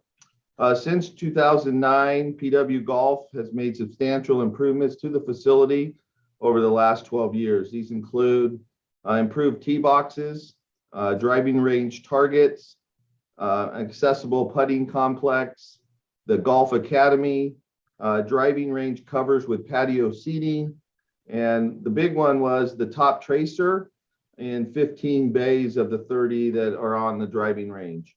Paul from PW Golf brought this into the Glen Oaks to stay ahead of the golf curve. The top tracer is a software that picks up the trajectory of a shot shape of the ball and makes it visible to the viewer. So our top tracer at Glen Oaks driving range has cameras above the hitting bays, which picks up the flight and transfers the information to the TV screens that are in each bay. PW Golf continues to make improvements to the facility, and finishing some of those improvements include expansion of the top tracer for an additional 14 to 17 new bays, adding new driving range covers, more patio seating, and enhancement to the clubhouse and restrooms. So the recommendation for tonight is that the City Council approves and amends and authorizes the city manager to extend the amendment number 2 to the ground lease agreement with PW Golf LLC to extend the Glen Oaks Golf Course terms of the lease for an additional 2 5-year extensions to the existing ground lease, which terminates on July 1st, 2034 to July 1st, 2044. This concludes staff report. If you do have any questions, I do have Paul for PW Golf on the Zoom also. Thank you. Thank you, Mr. Aguirre. I'll bring it back to you, council, for questions. Councilmember Alawas. No question, good report, and happy to see that they're doing well. Thank you. Councilmember Thompson. Well, I would ditto that, and I can recall when Gary and Karen and I debated this with the other 2 members, and this was a pivotal change for this golf course, and it was quite a exchange because we talked about a lot of change. Sometimes we're adverse to change, and I supported it then. I want to support this now. Paul, you've done a tremendous job in implementing this change. John, you've been right there, and I appreciate the excellent work that's been done. And the feedback has been very, very good. And so keep up the good work. Thanks. Thank you. Councilmember Friedendahl. Yeah, thank you. Couple of questions and comments. I paid a visit to the facility recently, and it did in fact look inviting and was being used and seemed to be enjoyed. Couple of comments and observations that I got. While the environment is inviting and food and drink and things are plentiful, an observation or a request would be that to keep in mind that families like to go use that. Sometimes some of the users that are enjoying the food and drink might get a little over exuberant and might be discouraging to some families. So if we could somehow encourage our help to caution the folks that it is a family show and maybe they can behave themselves a little differently if they're, if you see families picking up and leaving in the afternoon or evening, look and see why. If they run out of their bucket of balls, or the folks next to them have a little more fun than they care to introduce their children. So if we consider that, that'd be helpful from some of the comments I received. I would ask, as at the end of the time frame, and we're looking at another 23 years or so of extensions, what becomes of the improvements and things that are in place at the end of this agreement should the partners decide to not remain partners?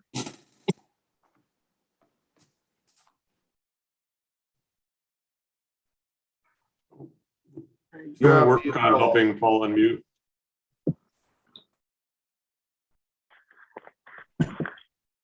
Got a question for me? There you go. Thank you. I appreciate all the compliments, and we enjoy being in the city of Glendora. It's been a great ride for us, and we're looking to improve the facility more in the next coming years. Getting back to your question in regards to what becomes of the facility, we at the present time are leasing the equipment from Top Golf, the company of Top Golf. The structure itself would stay with the city, and all the improvements would be city owned. So everything that we have done would stay with the city.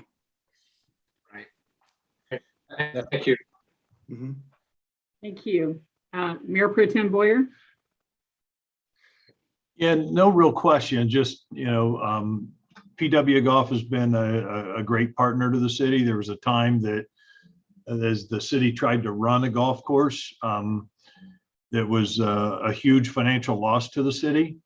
And even though we take a look at the rents that are being charged, they may seem to be a bit of a bargain, but a lot of that is because of all the investment that you, Paul, have put into the course over the years, and that is very much appreciated. And I think this is a great idea to extend this to allow you the opportunity to invest even more and feel secure. So I like the idea. Yep.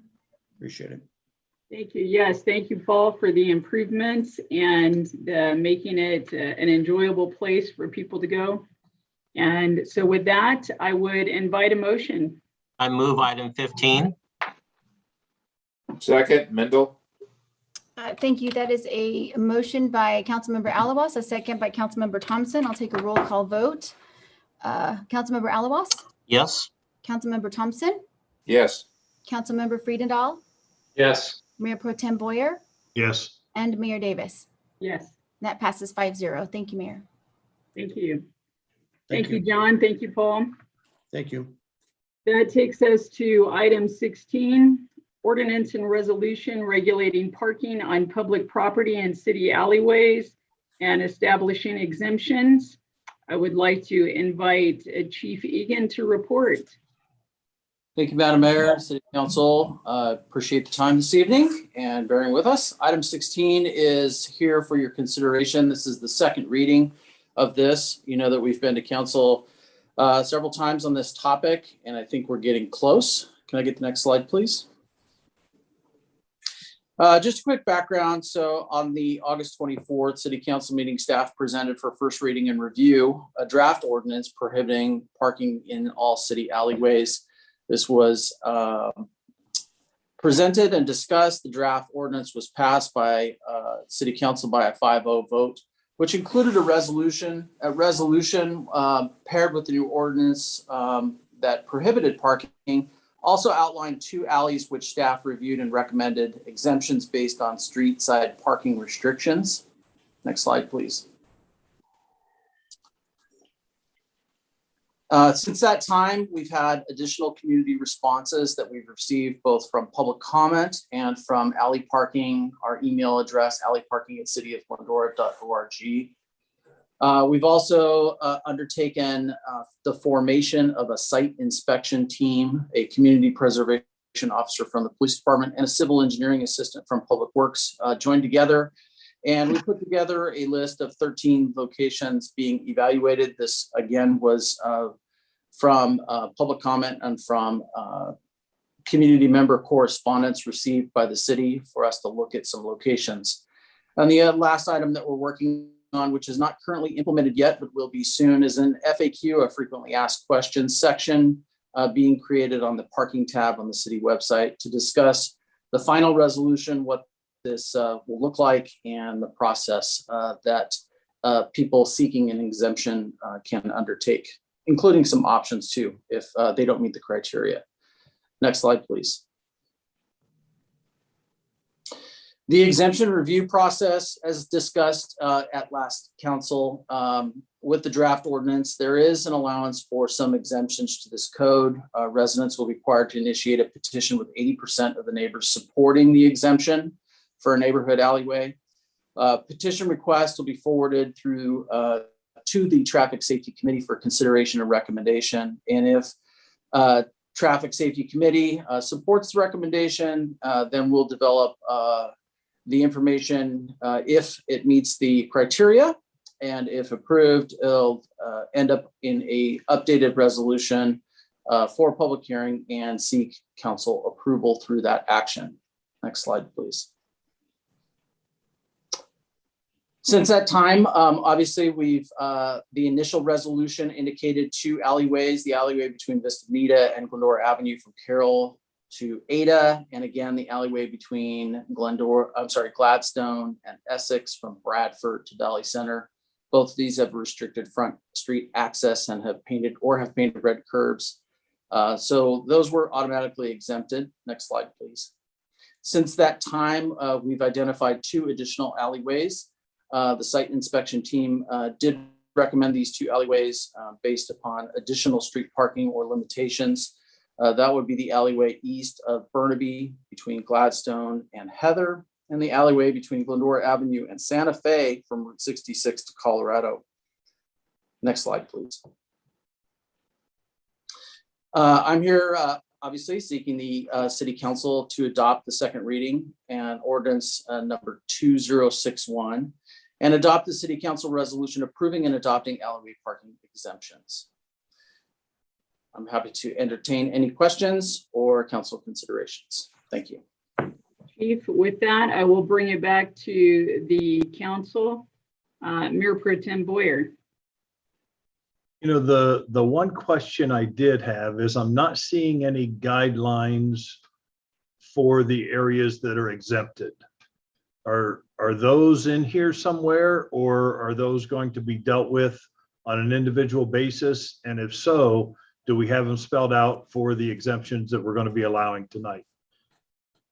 The exemptions do carry the same requirement as the added code, which is that if there is parking allowed, a minimum of 10 feet of unobstructed travel must be allowed. So it would prohibit double stacking or 2 opposite side parkers and such. It would, if 2 community members parked in the alley on the same or different sides and caused an obstruction which did not leave a minimum of 10 foot of access, then it would be in violation of the ordinance drafted. That's okay. Pro Tem, are you also talking about how we would make those exemptions to the alleys? What criteria would be used? Yeah, just to know, because the other thing that I'm wondering about is situation as far as people parking cars there for an extended period of time. Well, so seems to me you're raising 2 questions. Correct. The first question is, how do you get an exemption? And the ordinance says you start that process by petitioning the city with a certain required number of signatures, which then goes through a professional evaluation by staff. And as presently drafted, a further amendment to the resolution establishing your area of alley as exempt from the requirements. That's an eligibility requirement. The next element is, are there restrictions on your eligibility once your exemption is granted? And the chief spoke to that. That's requiring 10-foot clearance, and that's also reflected in both the ordinance and the resolution establishing the exemption. So. Okay, so I guess my other question, it was just the one other thing I thought about is cars that would be parked, if they have a 10-foot clearance, can cars be parked in the alley for a month at a time? No, it would still trigger the 72-hour rule. It would still trigger that? Okay. Yes. But they are allowed to come in, load and unload and things like that. There are a number of permissions and restrictions once you obtain your exemption. Okay, and we understand that spelled out in this resolution? That is spelled out in both the ordinance and the resolution. Oh, okay. Okay, that was the only questions I had. Thank you. Councilmember Friedendorf. Thank you. I have some concerns and have had with the vagueness of some of the language, especially related to section 2B in the ordinance. Yeah, section 2, subsection B. I'm struggling with the use of the term portions. Because to me, it's like a portion of a pie or a portion of a distance. I would hope that as we're evaluating alleyways for exemptions, that we would take a full run, if you will. And so I was using the word segment, and segment is something that started with the entrance from a controlled public, regulated public street into an alleyway, and that alleyway segment continued until it either exited at another controlled public or regulated public street, or ended at a T of a crossing alley, or maybe a dead end. I would hope that we would not take a alley portion or section, whatever word we're looking to use, we can't use both, and not split an alley saying the north end is okay to have an exemption, but the south end may not be. So I was just looking to try to define that with a little more clarity to avoid staff having to go through a struggle. Additionally, I was looking to take away some of the council approval of resolution case by case and defer to the expertise of staff to make approvals or denials of exception applications, so it wouldn't have to come back to us occasion by occasion. So looking to see, and it bounced it around a bit today, and possibly we need to give staff a little more time to work on some language so we're not trying to wordsmith it all right now. Councilman, I appreciate some of those comments. When you're ready, I'd be happy to sort of share how we looked at the exemptions and potentially what options there would be to define those portions or segments. So my reaction as the lawyer in this operation is that a portion thereof, or a segment thereof, or an area thereof, all suffer from a lack of definition. So if there's some way that you can select a term and define how that selected term is identified by staff, I think that's great. I know one of the options could be that if you want to use the term segment, we could bring back some language that would either do one of two things: try to define what a segment would look like. And if we have a defined term, then the term segment or a portion thereof or an area thereof would have meaning. The other option that I know has been kicked around is maybe you want staff to come up with a global listing of potential eligible sections, segments, areas, portions of alleys that you would want to deem a segment, which would then be eligible for exemption if other criteria were met. And obviously, if you don't want the council to make that decision on a segment by segment basis, we'll need to revise the resolution and the ordinance. So I guess it's really, those are all policy questions and subject to the sound discretion of the council. Mr. Raymond, did you want to add anything now, or do you want me to go to my other two colleagues first? I'd just be happy just to quickly to tag along Bill's comments. And I think as we're talking about this internally as staff, and the idea began to circulate of having a potential resolution amendment to include a map and number all of the areas would help avoid some of the ambiguity in what we would consider a segment or a portion of an alley. If an alley ran between Leodora and Bennett, for example, the entire length, it would be bifurcated by another alley moving east and west. We'd be happy to provide some of those, how we define those alley segments, but that would take some time to bring back.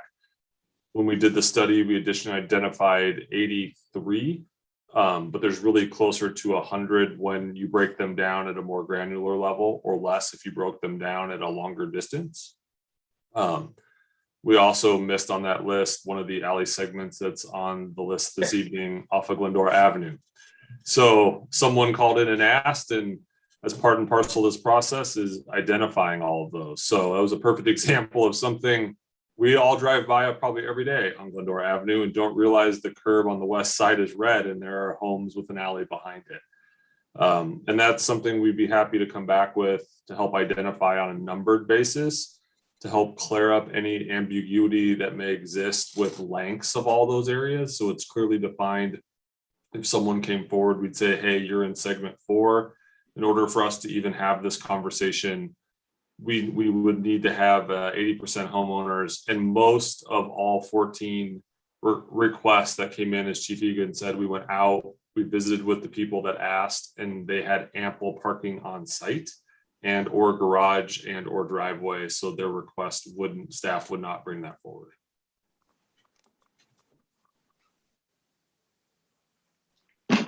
I think those are fair options, and maybe that's the direction we go, is to ask for a little more staff input to more closely define those, so that we don't end up having to make the residents curious or question, well, what did we mean? Has a little more time, unfortunately, but I think we need to get it right. Councilmember Alawaz. Thank you, Mayor. I agree with what David has said. And so Adam, how much more time would you need to clear this up and bring it back to council? And then secondly, a point of order, since this is the second reading, do we have to start the process over again, or can we continue on, or do we continue this meeting? So 2 options, and I'll look at Bill for his sage advice. If council adopted what's before you this evening, we'd have a 30-day window in which, before these rules became effective, the resolution would become effective as referenced when the ordinance does within 30 days. If it's changing some of the ordinance to help identify some of those criteria as well, we could bring back that ordinance within that 30-day window, which these rules are going to take effect, and number our exceptions that are currently listed on the resolution. If council is requesting a change to the ordinance itself, we would need to come back for a first and second reading again. So is this just a clarification of the ordinance, in your opinion? No, those would be substantive amendments that would require a new first and second reading. So how long would staff need to do their, I guess, additions and corrections? So 2 points of clarification on that, and I apologize for all the points of clarification, just trying to make sure we frame this issue appropriately. If it remains as currently in the ordinance that council has the ultimate say on exemptions, Bill, I think we could just amend the resolution to add the list of alley segments pursuant to the resolution. You could. Or we exempt them. Yeah, you could do that. And you could adopt the ordinance on second reading, and during the course of the next 30 days before the ordinance would take effect, you could bring back the first reading of an amendment to the ordinance. Or you could elect not to adopt the ordinance tonight and send staff back and the city attorney's office back to revise the ordinance, revise the resolution, come up with a definitional strategy for defining segment, portion, area, whatever term you want us to use, and bring it back and start all over again. If you want to get something done tonight, then our suggestion would be adopt the ordinance on second reading, adopt the resolution, which will not take effect until the ordinance takes effect, and direct staff in the city attorney's office to bring back either an amendment to the resolution or an amendment to the ordinance. And actually, we would have to bring back an amendment to the ordinance if it is the pleasure of the council that the council not be involved in each of the new exemption resolution designations, but you delegate that authority to staff. I think that's going to require an ordinance amendment. Yes, the other, just including the list of all of the segments, I think would just be amending the resolution. Right. Which could take effect within the 30 days in which the current ordinance is taking effect. Right. We could bring, in theory, I don't want to speak for staff's ability to do this, but in theory, you could put a new resolution on next council meeting, rescind this resolution, leave the ordinance in effect, and you'd have your new resolution. But again, if you don't, if as Councilmember Friedendahl is saying, I don't like the use of the word a portion thereof, I'd rather use the word segment, then we're still going to have to amend the ordinance and define what a segment is. So, You know, if I could, I don't like the idea of this not coming back to council for exemptions, because I think the general public needs to have the opportunity to speak to us about any issues that we may not know about because we don't live in the neighborhoods. So just because 80% of the people make a decision that they would like to have an exemption, there may still be reasons to not have one. And I think it's important for the people that live in that community that they have an opportunity to share their reasoning for why they may be against it. So I would like to see this be a council decision moving forward. You don't think that the staff review panel that would be put together could address pros and cons of the application? Well, I don't think that would give the people that live in the neighborhood or the public the opportunity to come to a public meeting and actually share their concerns. They could do that with letters and comments and so on. But as we know, people want the opportunity to share why they may have an issue. And I think it's important that we hear those if they happen to come up. So, Bill, I have a clarification question. So if we were to leave the resolution or ordinance as is, but take these item 3B and make a clarification as to what a portion / segment is, will we still have to bring it back to council again, just by enhancing the definition? yes, Yes. it would be a substantive amendment to the ordinance. So we have to have a first and a second reading again?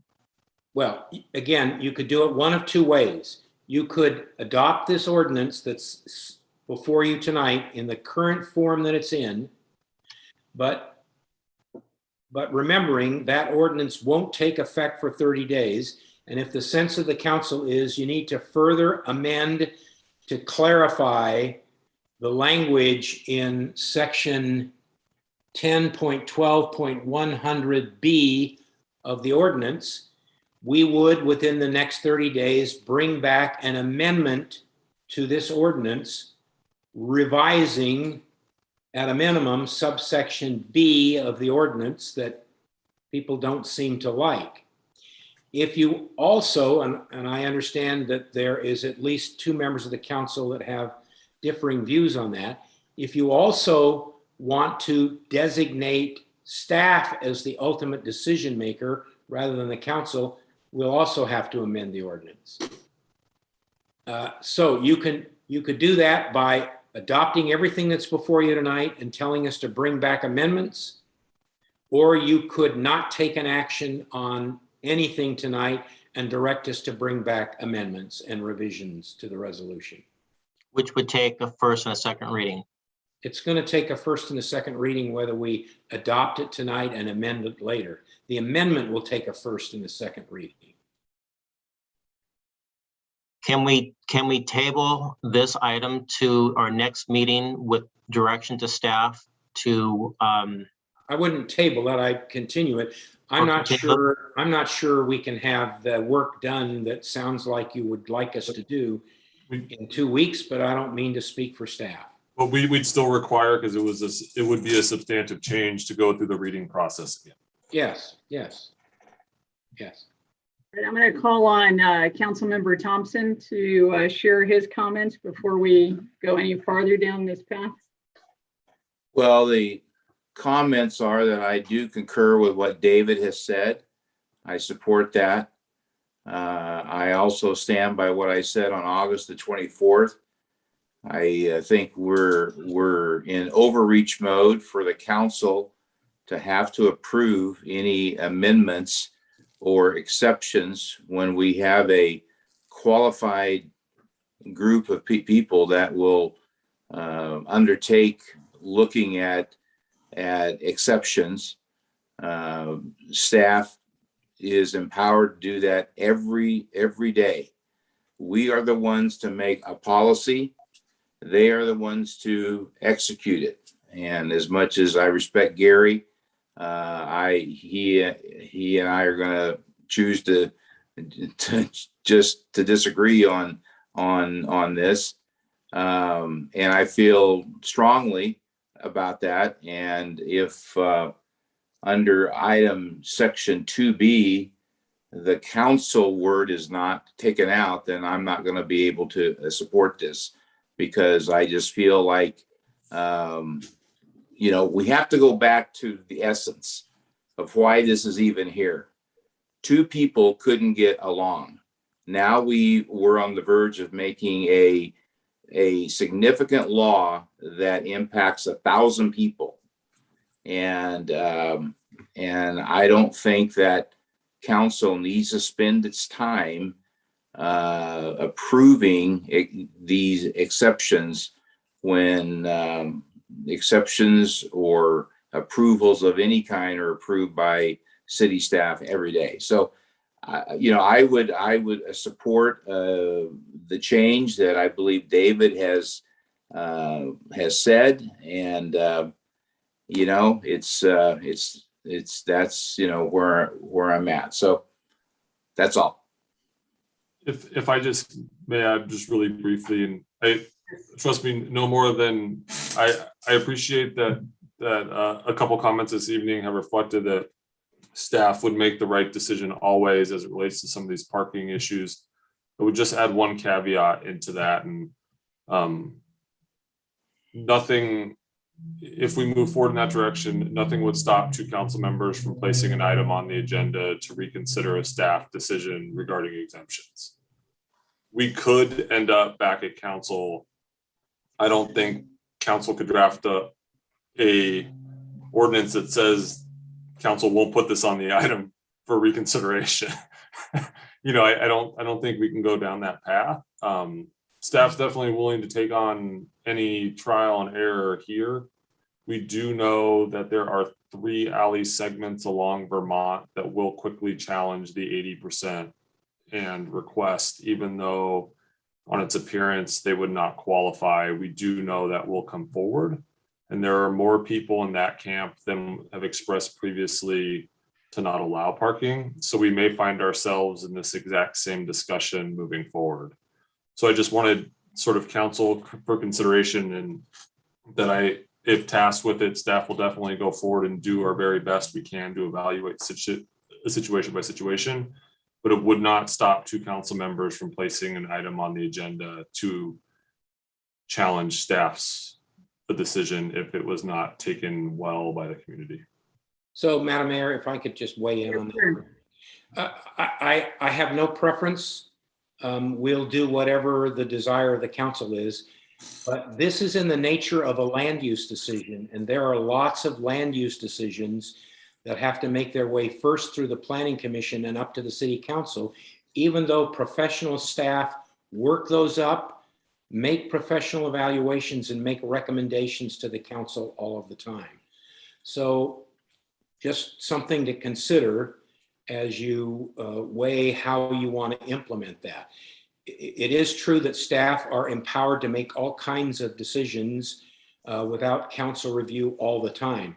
But it is also true that that is not as widely a followed rule when you're talking about land use decisions.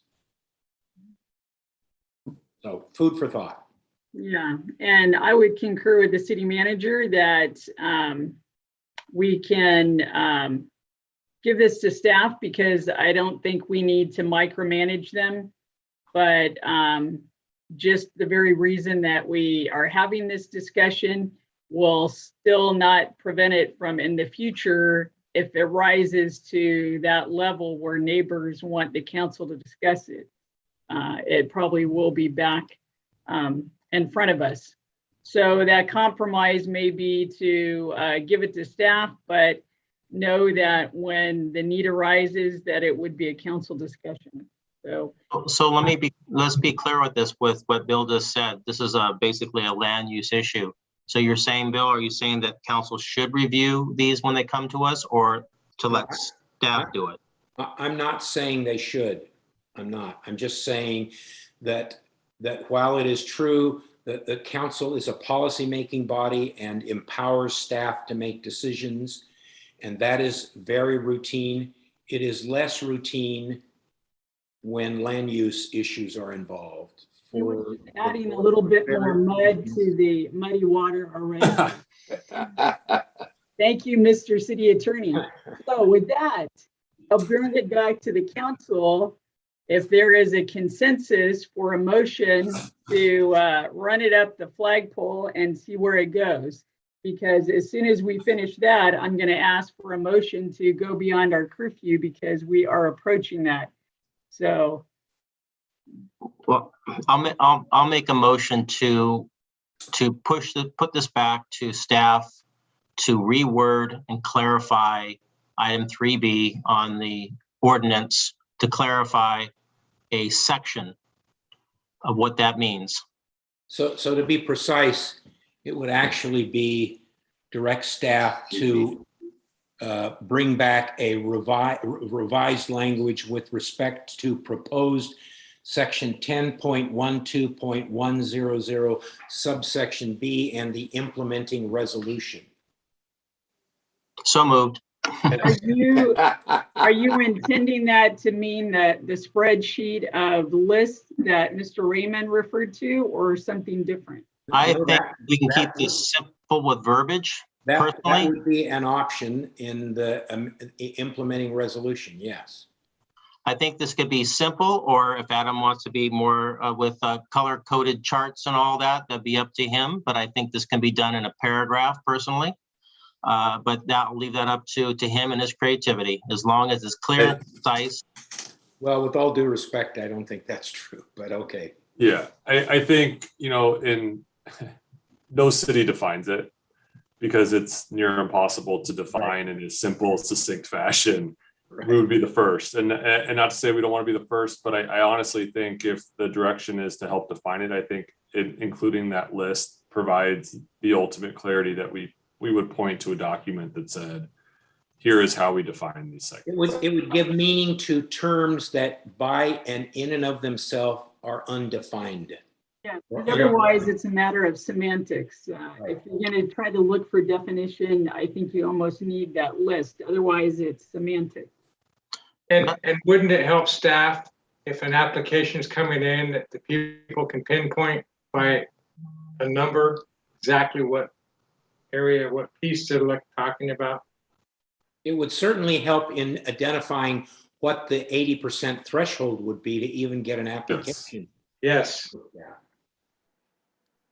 So it would certainly do that one. I'd like to second that motion. So this basically in Adam's court. I'm sorry, can I clarify, is that going to be to continue the item to a date certain? I think it's to come back at a later date. To return at a later date. We'll just word it that way. Can we put a date on there? We can. The question is, can we meet the date you put on there?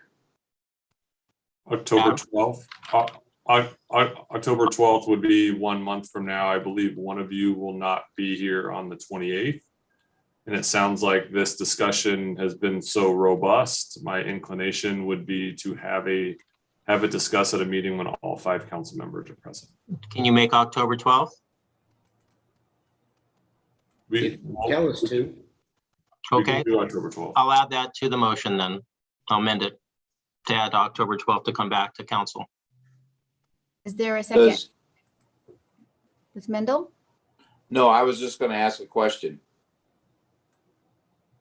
I'll second it and then he can take his question. The question is, does that include or exclude taking the word council out of section 2B? Exclude. Okay. I think we would just need to clarify, Councilman, staff to come back and draft language would just need clarity to your point. If the power, the ultimate say rests with the council or with city staff. I mean, maybe the compromise there is to say it will be like it often is with the planning commission, it will be a staff determination subject to appeal by any two members of the council to the full council for consideration. I mean, we could draft that language so that. Which I would support that. In most cases, you won't get an appeal, but in these hot button cases, you may very well get an appeal. And if two of you agree with that appeal on the agenda, it will go. So do the creators of the motion agree with that? Yes. Yes. Okay, so that is a motion by Councilmember Alawas, seconded by Councilmember Friedendahl to return to the October 12th council meeting to amend resolution and ordinance with clarification on subsection 10.12.100B and implementing resolution, including wording indicative of staff determination subject to appeal. I'll take a roll call vote. Councilmember Alawas? Yes. Councilmember Thompson? Yes. Councilmember Friedendahl? Yes. Mayor Pro Tem Boyer? No. And Mayor Davis? Yes. That passes 4-1. Thank you. So just for clarification, October 12th will be the first reading again, correct? Correct. So long as council approves of that I language. mean, right. It would be eligible for first reading. How's that? Okay, perfect. Thank you. Okay, thank you. At this point, I will ask for a motion for us to extend beyond our 10:30 curfew. So moved. Second. Okay. Do we have any objection to that? Okay. You really want to know? Yes, well, curtail your comments and it could be shorter. I'm supportive and I'm ready to make a motion. So that's where I'm at. Mr. Winder, if everyone is in concurrence, do we need to take a roll call vote or can we just move forward? Did we lose him? He was just there and popped out. Yeah. Here we go. You can just move forward. Thank you. Okay, with that, then we are on to item 17, draft expenditure plan for the American Rescue Plan Act funding. And with that, we invite Assistant City Manager Moises Lopez to give us the report. Good evening, Honorable Mayor and City Council. I'm very pleased to present to you tonight a draft expenditure plan for the funding the city will receive from the American Rescue Plan Act funding. Next slide, please. Just quickly, by way of background, as a recap to some of the funding that the city has received over the course of the last year through some of the stimulus packages that have been approved by Congress. In March of last year, President Trump signed the CARES Act, what's referred to as the CARES Act. There were two specific programs from which the city received funding. That package, the CARES Act, totaled approximately $2.2 trillion. The first program was the Coronavirus Relief Fund, which provided $150 billion to various state, local, and tribal governments. The city received $642,000. It was an allocation from the state's portion of the CARES Act, as the city was not eligible to receive their direct allocation from the federal government. The second program was the Community Development Block Grant coronavirus funding. This was an infusion of additional funding into a traditional program that the city receives. Through two of the three funding rounds of this particular program, the city received just over $446,000 that was used to support a business recovery program and an emergency rental assistance program. Next slide, please. Earlier this year, in March of 21, President Biden signed the American Rescue Plan Act, or ARPA, as I'll refer to it. This package also included funding set aside specifically to local jurisdictions, eligible state and tribal governments. Glendora was allocated approximately $7.5 million and will receive the funding over two installments. The city has already received the first installment in May of this year and is anticipated to receive the second installment in May of 2022. Next slide, please. Simply put, ARPA funds are generally intended to respond to the public health emergency or its negative economic impacts. That includes programs like supporting assistance to households, small businesses, or nonprofits. It also calls out specific assistance eligibility to tourism, travel, and hospitality industries. It is intended to respond to workers that are performing essential work during the public health emergency by providing premium pay or hero pay, as some other jurisdictions have chosen to call it. It is intended to support government, the provision, continued government of government services, namely through replacement of revenues that may have been lost as a result of the pandemic. And lastly, to make necessary investments in water, sewer, and broadband infrastructure. Next slide, please. To help guide local jurisdictions on how best to spend the money, what are eligible uses? The two documents have been published by the U.S. Treasury, one being the interim final rules, as well as a frequently asked questions document that provides a greater degree of clarity as to what is and what is not an eligible use. Importantly, this particular funding allocation is only eligible for uses that are incurred between the period of March 3rd, 2021 and end on December 31st, 2024. For some capital projects, that timeline can be extended by an additional 2 years, but that money has to have been obligated by that point in time.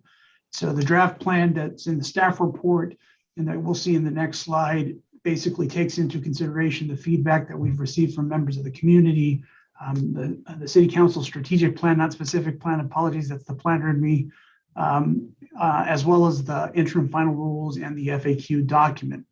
That being said, we are proposing 3 buckets primarily for the city council's consideration. $500,000 allocation for housing and homelessness services broadly, $1.5 million for village public space improvements, $2 million for parks, $1 million for small business support, $500,000 for nonprofit support, $500,000 for virtual city hall investments, a little more than $525,000 for renovations to the city council chambers, as well as $1 million contribution to the library plaza for HVAC improvements.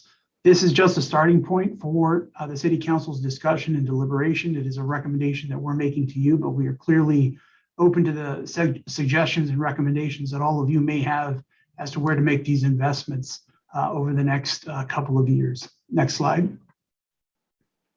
So as I mentioned, we're seeking your input on the proposed draft expenditure plan, and it is our intention to return back on October 12th with a finalized plan so that we can begin to make those investments throughout our community.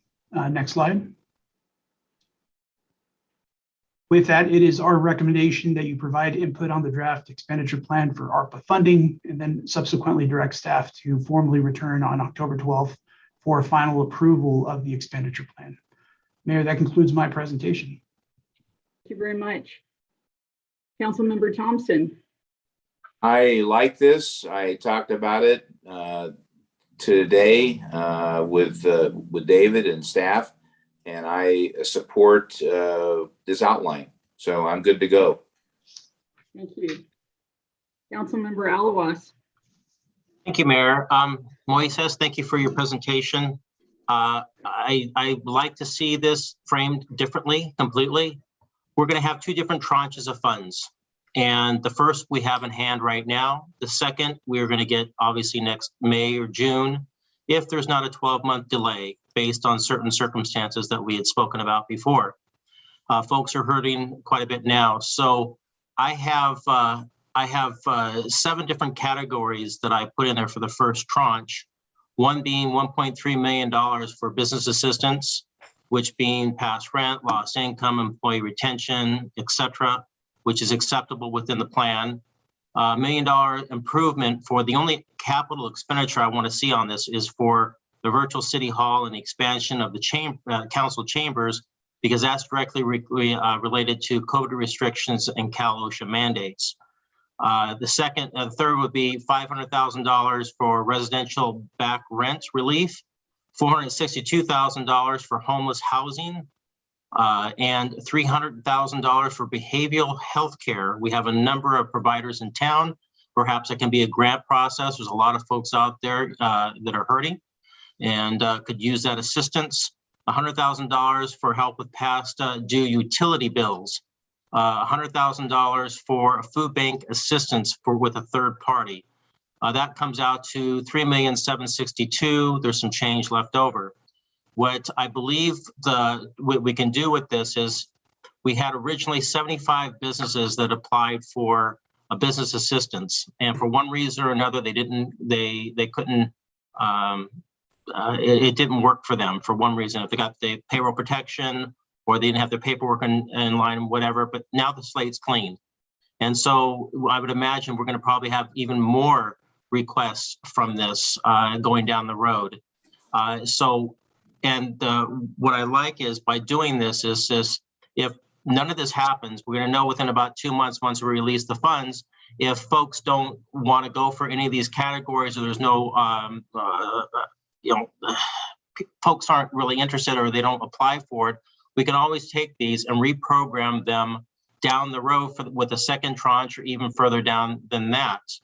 And then the second tranche, then you can maybe do your other areas of capital improvement. But I think it's very important right now that we concentrate on getting people whole physically and mentally and move forward that direction. So that's my 2 cents. And I do have one question. I know the city is not responsible for this, but are the schools getting any of this Recovery Act money, or is it coming from the county?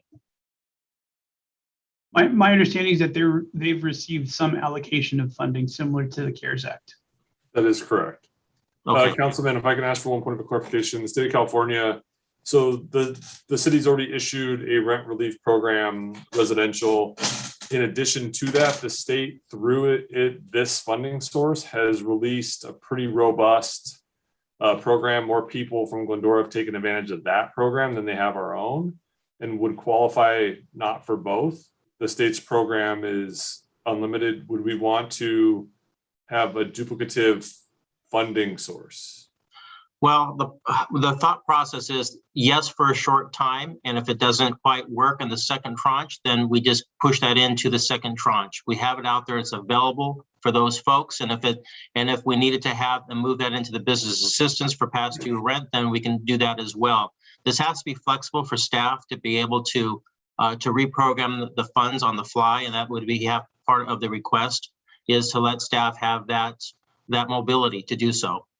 But I don't want to see necessarily in the first go around working on parks or HVAC systems, things like that. We need to get our folks back up and going, both physically and mentally. I think. Go ahead, No, I definitely think it's possible for us to front load kind of the more community outwardly facing programs as part of this program. Thank you. That's all I have to say. Thank you. Only from a staffing standpoint, with a bunch of different programs, we do run into potentially some staffing concerns on administering a lot of those grant funds to ensure that they are in compliance. Even with any direction, we still have to come back to council with a pretty robust plan to ensure we're still in compliance with the grant fund. So I definitely appreciate the impact, and we'll look forward to the other comments. I checked with each one of these categories on the frequently asked questions from the Treasury, and they all fit. Yeah, no, we still have to come back with a plan for council. Yeah, Continue Go ahead, with the other council members. Councilmember Friedendahl. Yeah, thank you, Moises. I certainly agree. We need to get the impact to the community first, and where it's going to make the biggest impact. So I support that. I love all the ideas the ones staff has presented. Michael's brought in some extras that more clarity. All excellent ideas. So I'm on board with that. Just whatever we can do for people and community first, and then go after the deferrable things that is best. So thank you. Mayor Pro Tem Boyer. Well, The one thing I see on here is I would like to see more funds dedicated to homeless and housing. Bottom line is we're having decisions made. We talked about two things tonight that are going to the trash expenses and water expenses are going to be going up on people. Decisions are being made that are making it more and more difficult for the most vulnerable in the state and in this city to be able to stay in their homes. And I would like to see us increase. My understanding is we're talking about using those funds for some assistance with services. And I would like to see more money dedicated to that so we could start that process of actually creating some housing. It's still one of those things that I don't think it's a good long-term answer, but with decisions that are being made and we're being forced to figure out how to deal with them, I don't think we have a choice but to move forward with that. And I would like to see more funds dedicated to that. Besides that, I'm okay with the plan as it sits. The rental assistance, there's a lot of residential rental assistance available right now, and it's not being utilized. And the reason that it's not being utilized, in my experience, is that tenants are not applying for it. And I don't think adding more residential rental assistance is something that would be in a good use of these funds right now. So that's just my two bits, but I'm glad we have this problem. And I'm looking forward to, and whatever we decide tonight, this is always going to be a fluid allocation as things move forward, because if funds can't be used in a certain way, they can be reallocated, I'm sure. But this is just a starting point, but I would like to see some more money dedicated to homeless. That's it. Thanks. Thank you, Moises and staff, for working on this. I would agree with Mayor Pro Tem Boyer that I don't think the rental assistance that we need to be duplicating, and also in terms of food bank, I don't think we need to be duplicating that effort, because there have been other pockets of money that have gone to that and are going to that. I think that we need to try to target the areas where we can make the most impact. So I think rolling out what you suggested, Moises, for the small businesses and doing some of that at the front end, and then also working on homelessness. And I know part of that money you have allocated, and maybe, as Mayor Pro Tem said, we could beef that up a little bit, that part of that is providing social services in terms of mental health and other needed services. So the soft services, not just the building, but the building obviously is the second piece of it. So that would be my comment, is just to put some emphasis on that aspect of it. Madam Mayor, can I ask Gary a question? And I support what you said, Gary, but are you thinking moving the 5 to $1 million, 750? You know, kind of what, you know, what's your landing point? Because I support that. I would like to see that doubled to $1 million. Yeah, that's where I would feel good with too. You know, I looked. The screen back up with the tables. Pardon? Can we have the screen up that has the amounts? LV is going to move back right now. Yeah, there you go. There you go. Is there a plan for the public space improvements in the village? There's a couple. We've discussed, you know, staff has been out soliciting feedback from the businesses in the area about potential improvements to Mita Avenue area, some plaza spaces there to kind of continue to promote that outdoor activity. We've had loose discussions also about the potentiality of having bollards, as we have a lot of community events concentrated in the village rather than continually renting those sorts of things, and provide some space, safe space outdoors for folks to be able to congregate, as indoor limitations currently still exist. So a lot of concepts, nothing yet concrete. Okay, appreciate it. As you look at these categories, every single one of them is COVID related. You know, the homeless, the public space improvements for people to have the ability to get outside.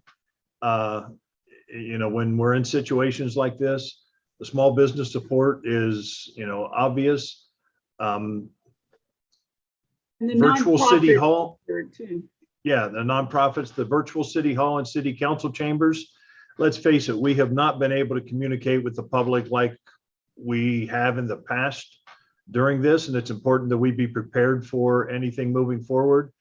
And the library was a saving grace during the pandemic. That kept a lot of people sane, and a lot of people in this community use the library. So I'm not sure where those cuts might need to be made to increase the homeless.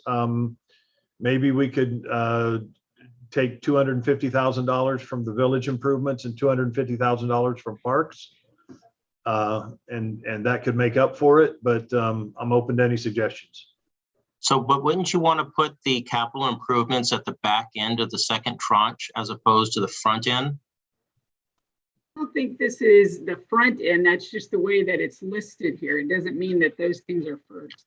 Well, I think that staff would need some direction of how they want to implement this. Well, I think a lot of that will be decided by the availability of different projects. It's like everything else. We find that when we want to do something, there's a reason that it can't be done right now. We're talking May is what, 8 months away. So I doubt if much of this is going to get done before the first of the year anyway, even if we make a decision tonight. So it's, I don't think we need to split up any of the projects. So where would you, just for clarity, for the $1 million for homeless and housing, what did you have in mind for that roughly? No, my thought was to take 250 from the village improvements and 250 from parks. Right. But what do you want to do with the funds? I would like for us to be able to use it to start getting more serious about the concept of building homeless housing here in Glendora. It's something we're going to have to do. Okay, whether we like it or not, it's going to happen. We can't continue to have people living up in the South Hills. And we can provide services that have already been described by staff to help with prevention, with the mental health issues, and all of that in addition to the housing. Right. I agree with the providing those services, having the project room key that we've done as well, and providing, like I said, those services. But for $1 million, even $500,000, you're not going to get any housing for that. It's not sustainable. It's not going to happen. So, well, it's a start along with other funds that we can leverage. Well, there are funds for housing. There are funds in order to build projects. And again, as I talked earlier, that's a lot of what the Housing Trust does. So, but it's something that we have to lead the way. We have tried to work on some sort of a regional approach with some of our neighboring cities, and that doesn't seem to be going anywhere. And I just think it's important for Glendora to take the lead and start making some decisions rather than continuing to push us down the road. I hate walking up in the South Hills and seeing the encampments up there within days of us finishing a cleanup. And it just shouldn't be happening. So no, if we have this ability. Your motion to build something right now. Thank you very much for that motion. So, but I see this as two different things, and maybe we're cross purposes. I see this as a short-term shot in the arm, get things rolling, and the housing situation is more about a longer term. I know you'd like to have a shorter term, but it's more of a longer term solution. And we need to get people up and going and healthy in multiple different ways. So I see it differently. Well, and I I won't speak for Mayor Pro Tem, I'll let him answer, but I see it as that this is going to be in addition to other funds to make that happen, that we don't see that this is going to do all of that, but it's going to get us on that road, and that we need to be started on that road yesterday. And so this is a start of it. So just because this can't pay for all of it isn't a reason to look at that option and say that that's part of it. Well, I know this is getting away from the topic, but since it's been brought up, well, I thought we had a commitment from the county for the homeless situation for building something longer term. So office cross purposes. I'll just add from a global perspective, some of just where we're at and in some of that area. So the county and LAHSA did issue us a letter, which was shared with council. And so recently the state of California also issued its guidelines for both support ongoing funding with a match and some funding for either building new or retrofitting some housing. So as was indicated, there is lots of money that's out there. It requires a match. Some of the eligible homelessness expenses under this pot of funding would include outreach workers, clinicians, would allow us to potentially lease beds at other facilities if that time became appropriate, partner on a project, look at leasing out some rooms potentially. It could be used for both capital and some operating in the immediacy while some of those longer term commitments were done. In terms of the county funding, you know, their commitment has now been superseded largely by their Blue Ribbon Committee that's out there. And we're just trying to wait to see how that goes, or if the county's even going to pursue a renewal of Measure H, which at this point, I'm not sure they may head in that direction. So I think any homeless funding sort of is, from a staff perspective, was just looked at as that bridge to help us bridge the commitment between the issues we're experiencing here and now till we get the ability to make some of those longer term decisions. Moises, in terms of the funding timeline and when the money must be spent, do you mind just kind of sharing just kind of globally what those timelines were again? Sure. So the ARPA funds would be for eligible expenses between March 3rd of this year and the end of December in 2024. There is some additional flexibility for capital projects if the money is obligated, but generally speaking, expenditures should be incurred through the end of December in 2024. And Councilman, all of us in terms of urgency, a lot of the business and residential sort of programs are a little more well-versed across the scope because the framework's already there. Capital projects, as was indicated by the Mayor Pro Tem, would take a lot of outreach. And so it is more likely than not, in fact, I'd almost assuredly likely that funding would be able to get out the door a whole lot faster to serve the community than any capital project would. Sorry, what funding was that would get out faster? The business, sort of the immediate need to either look at a program to offset first and last month rent for rapid rehousing, for example, for homelessness or business assistance programs. I think we all agree, and I've heard concurrence on the council that funding should be eligible to get out.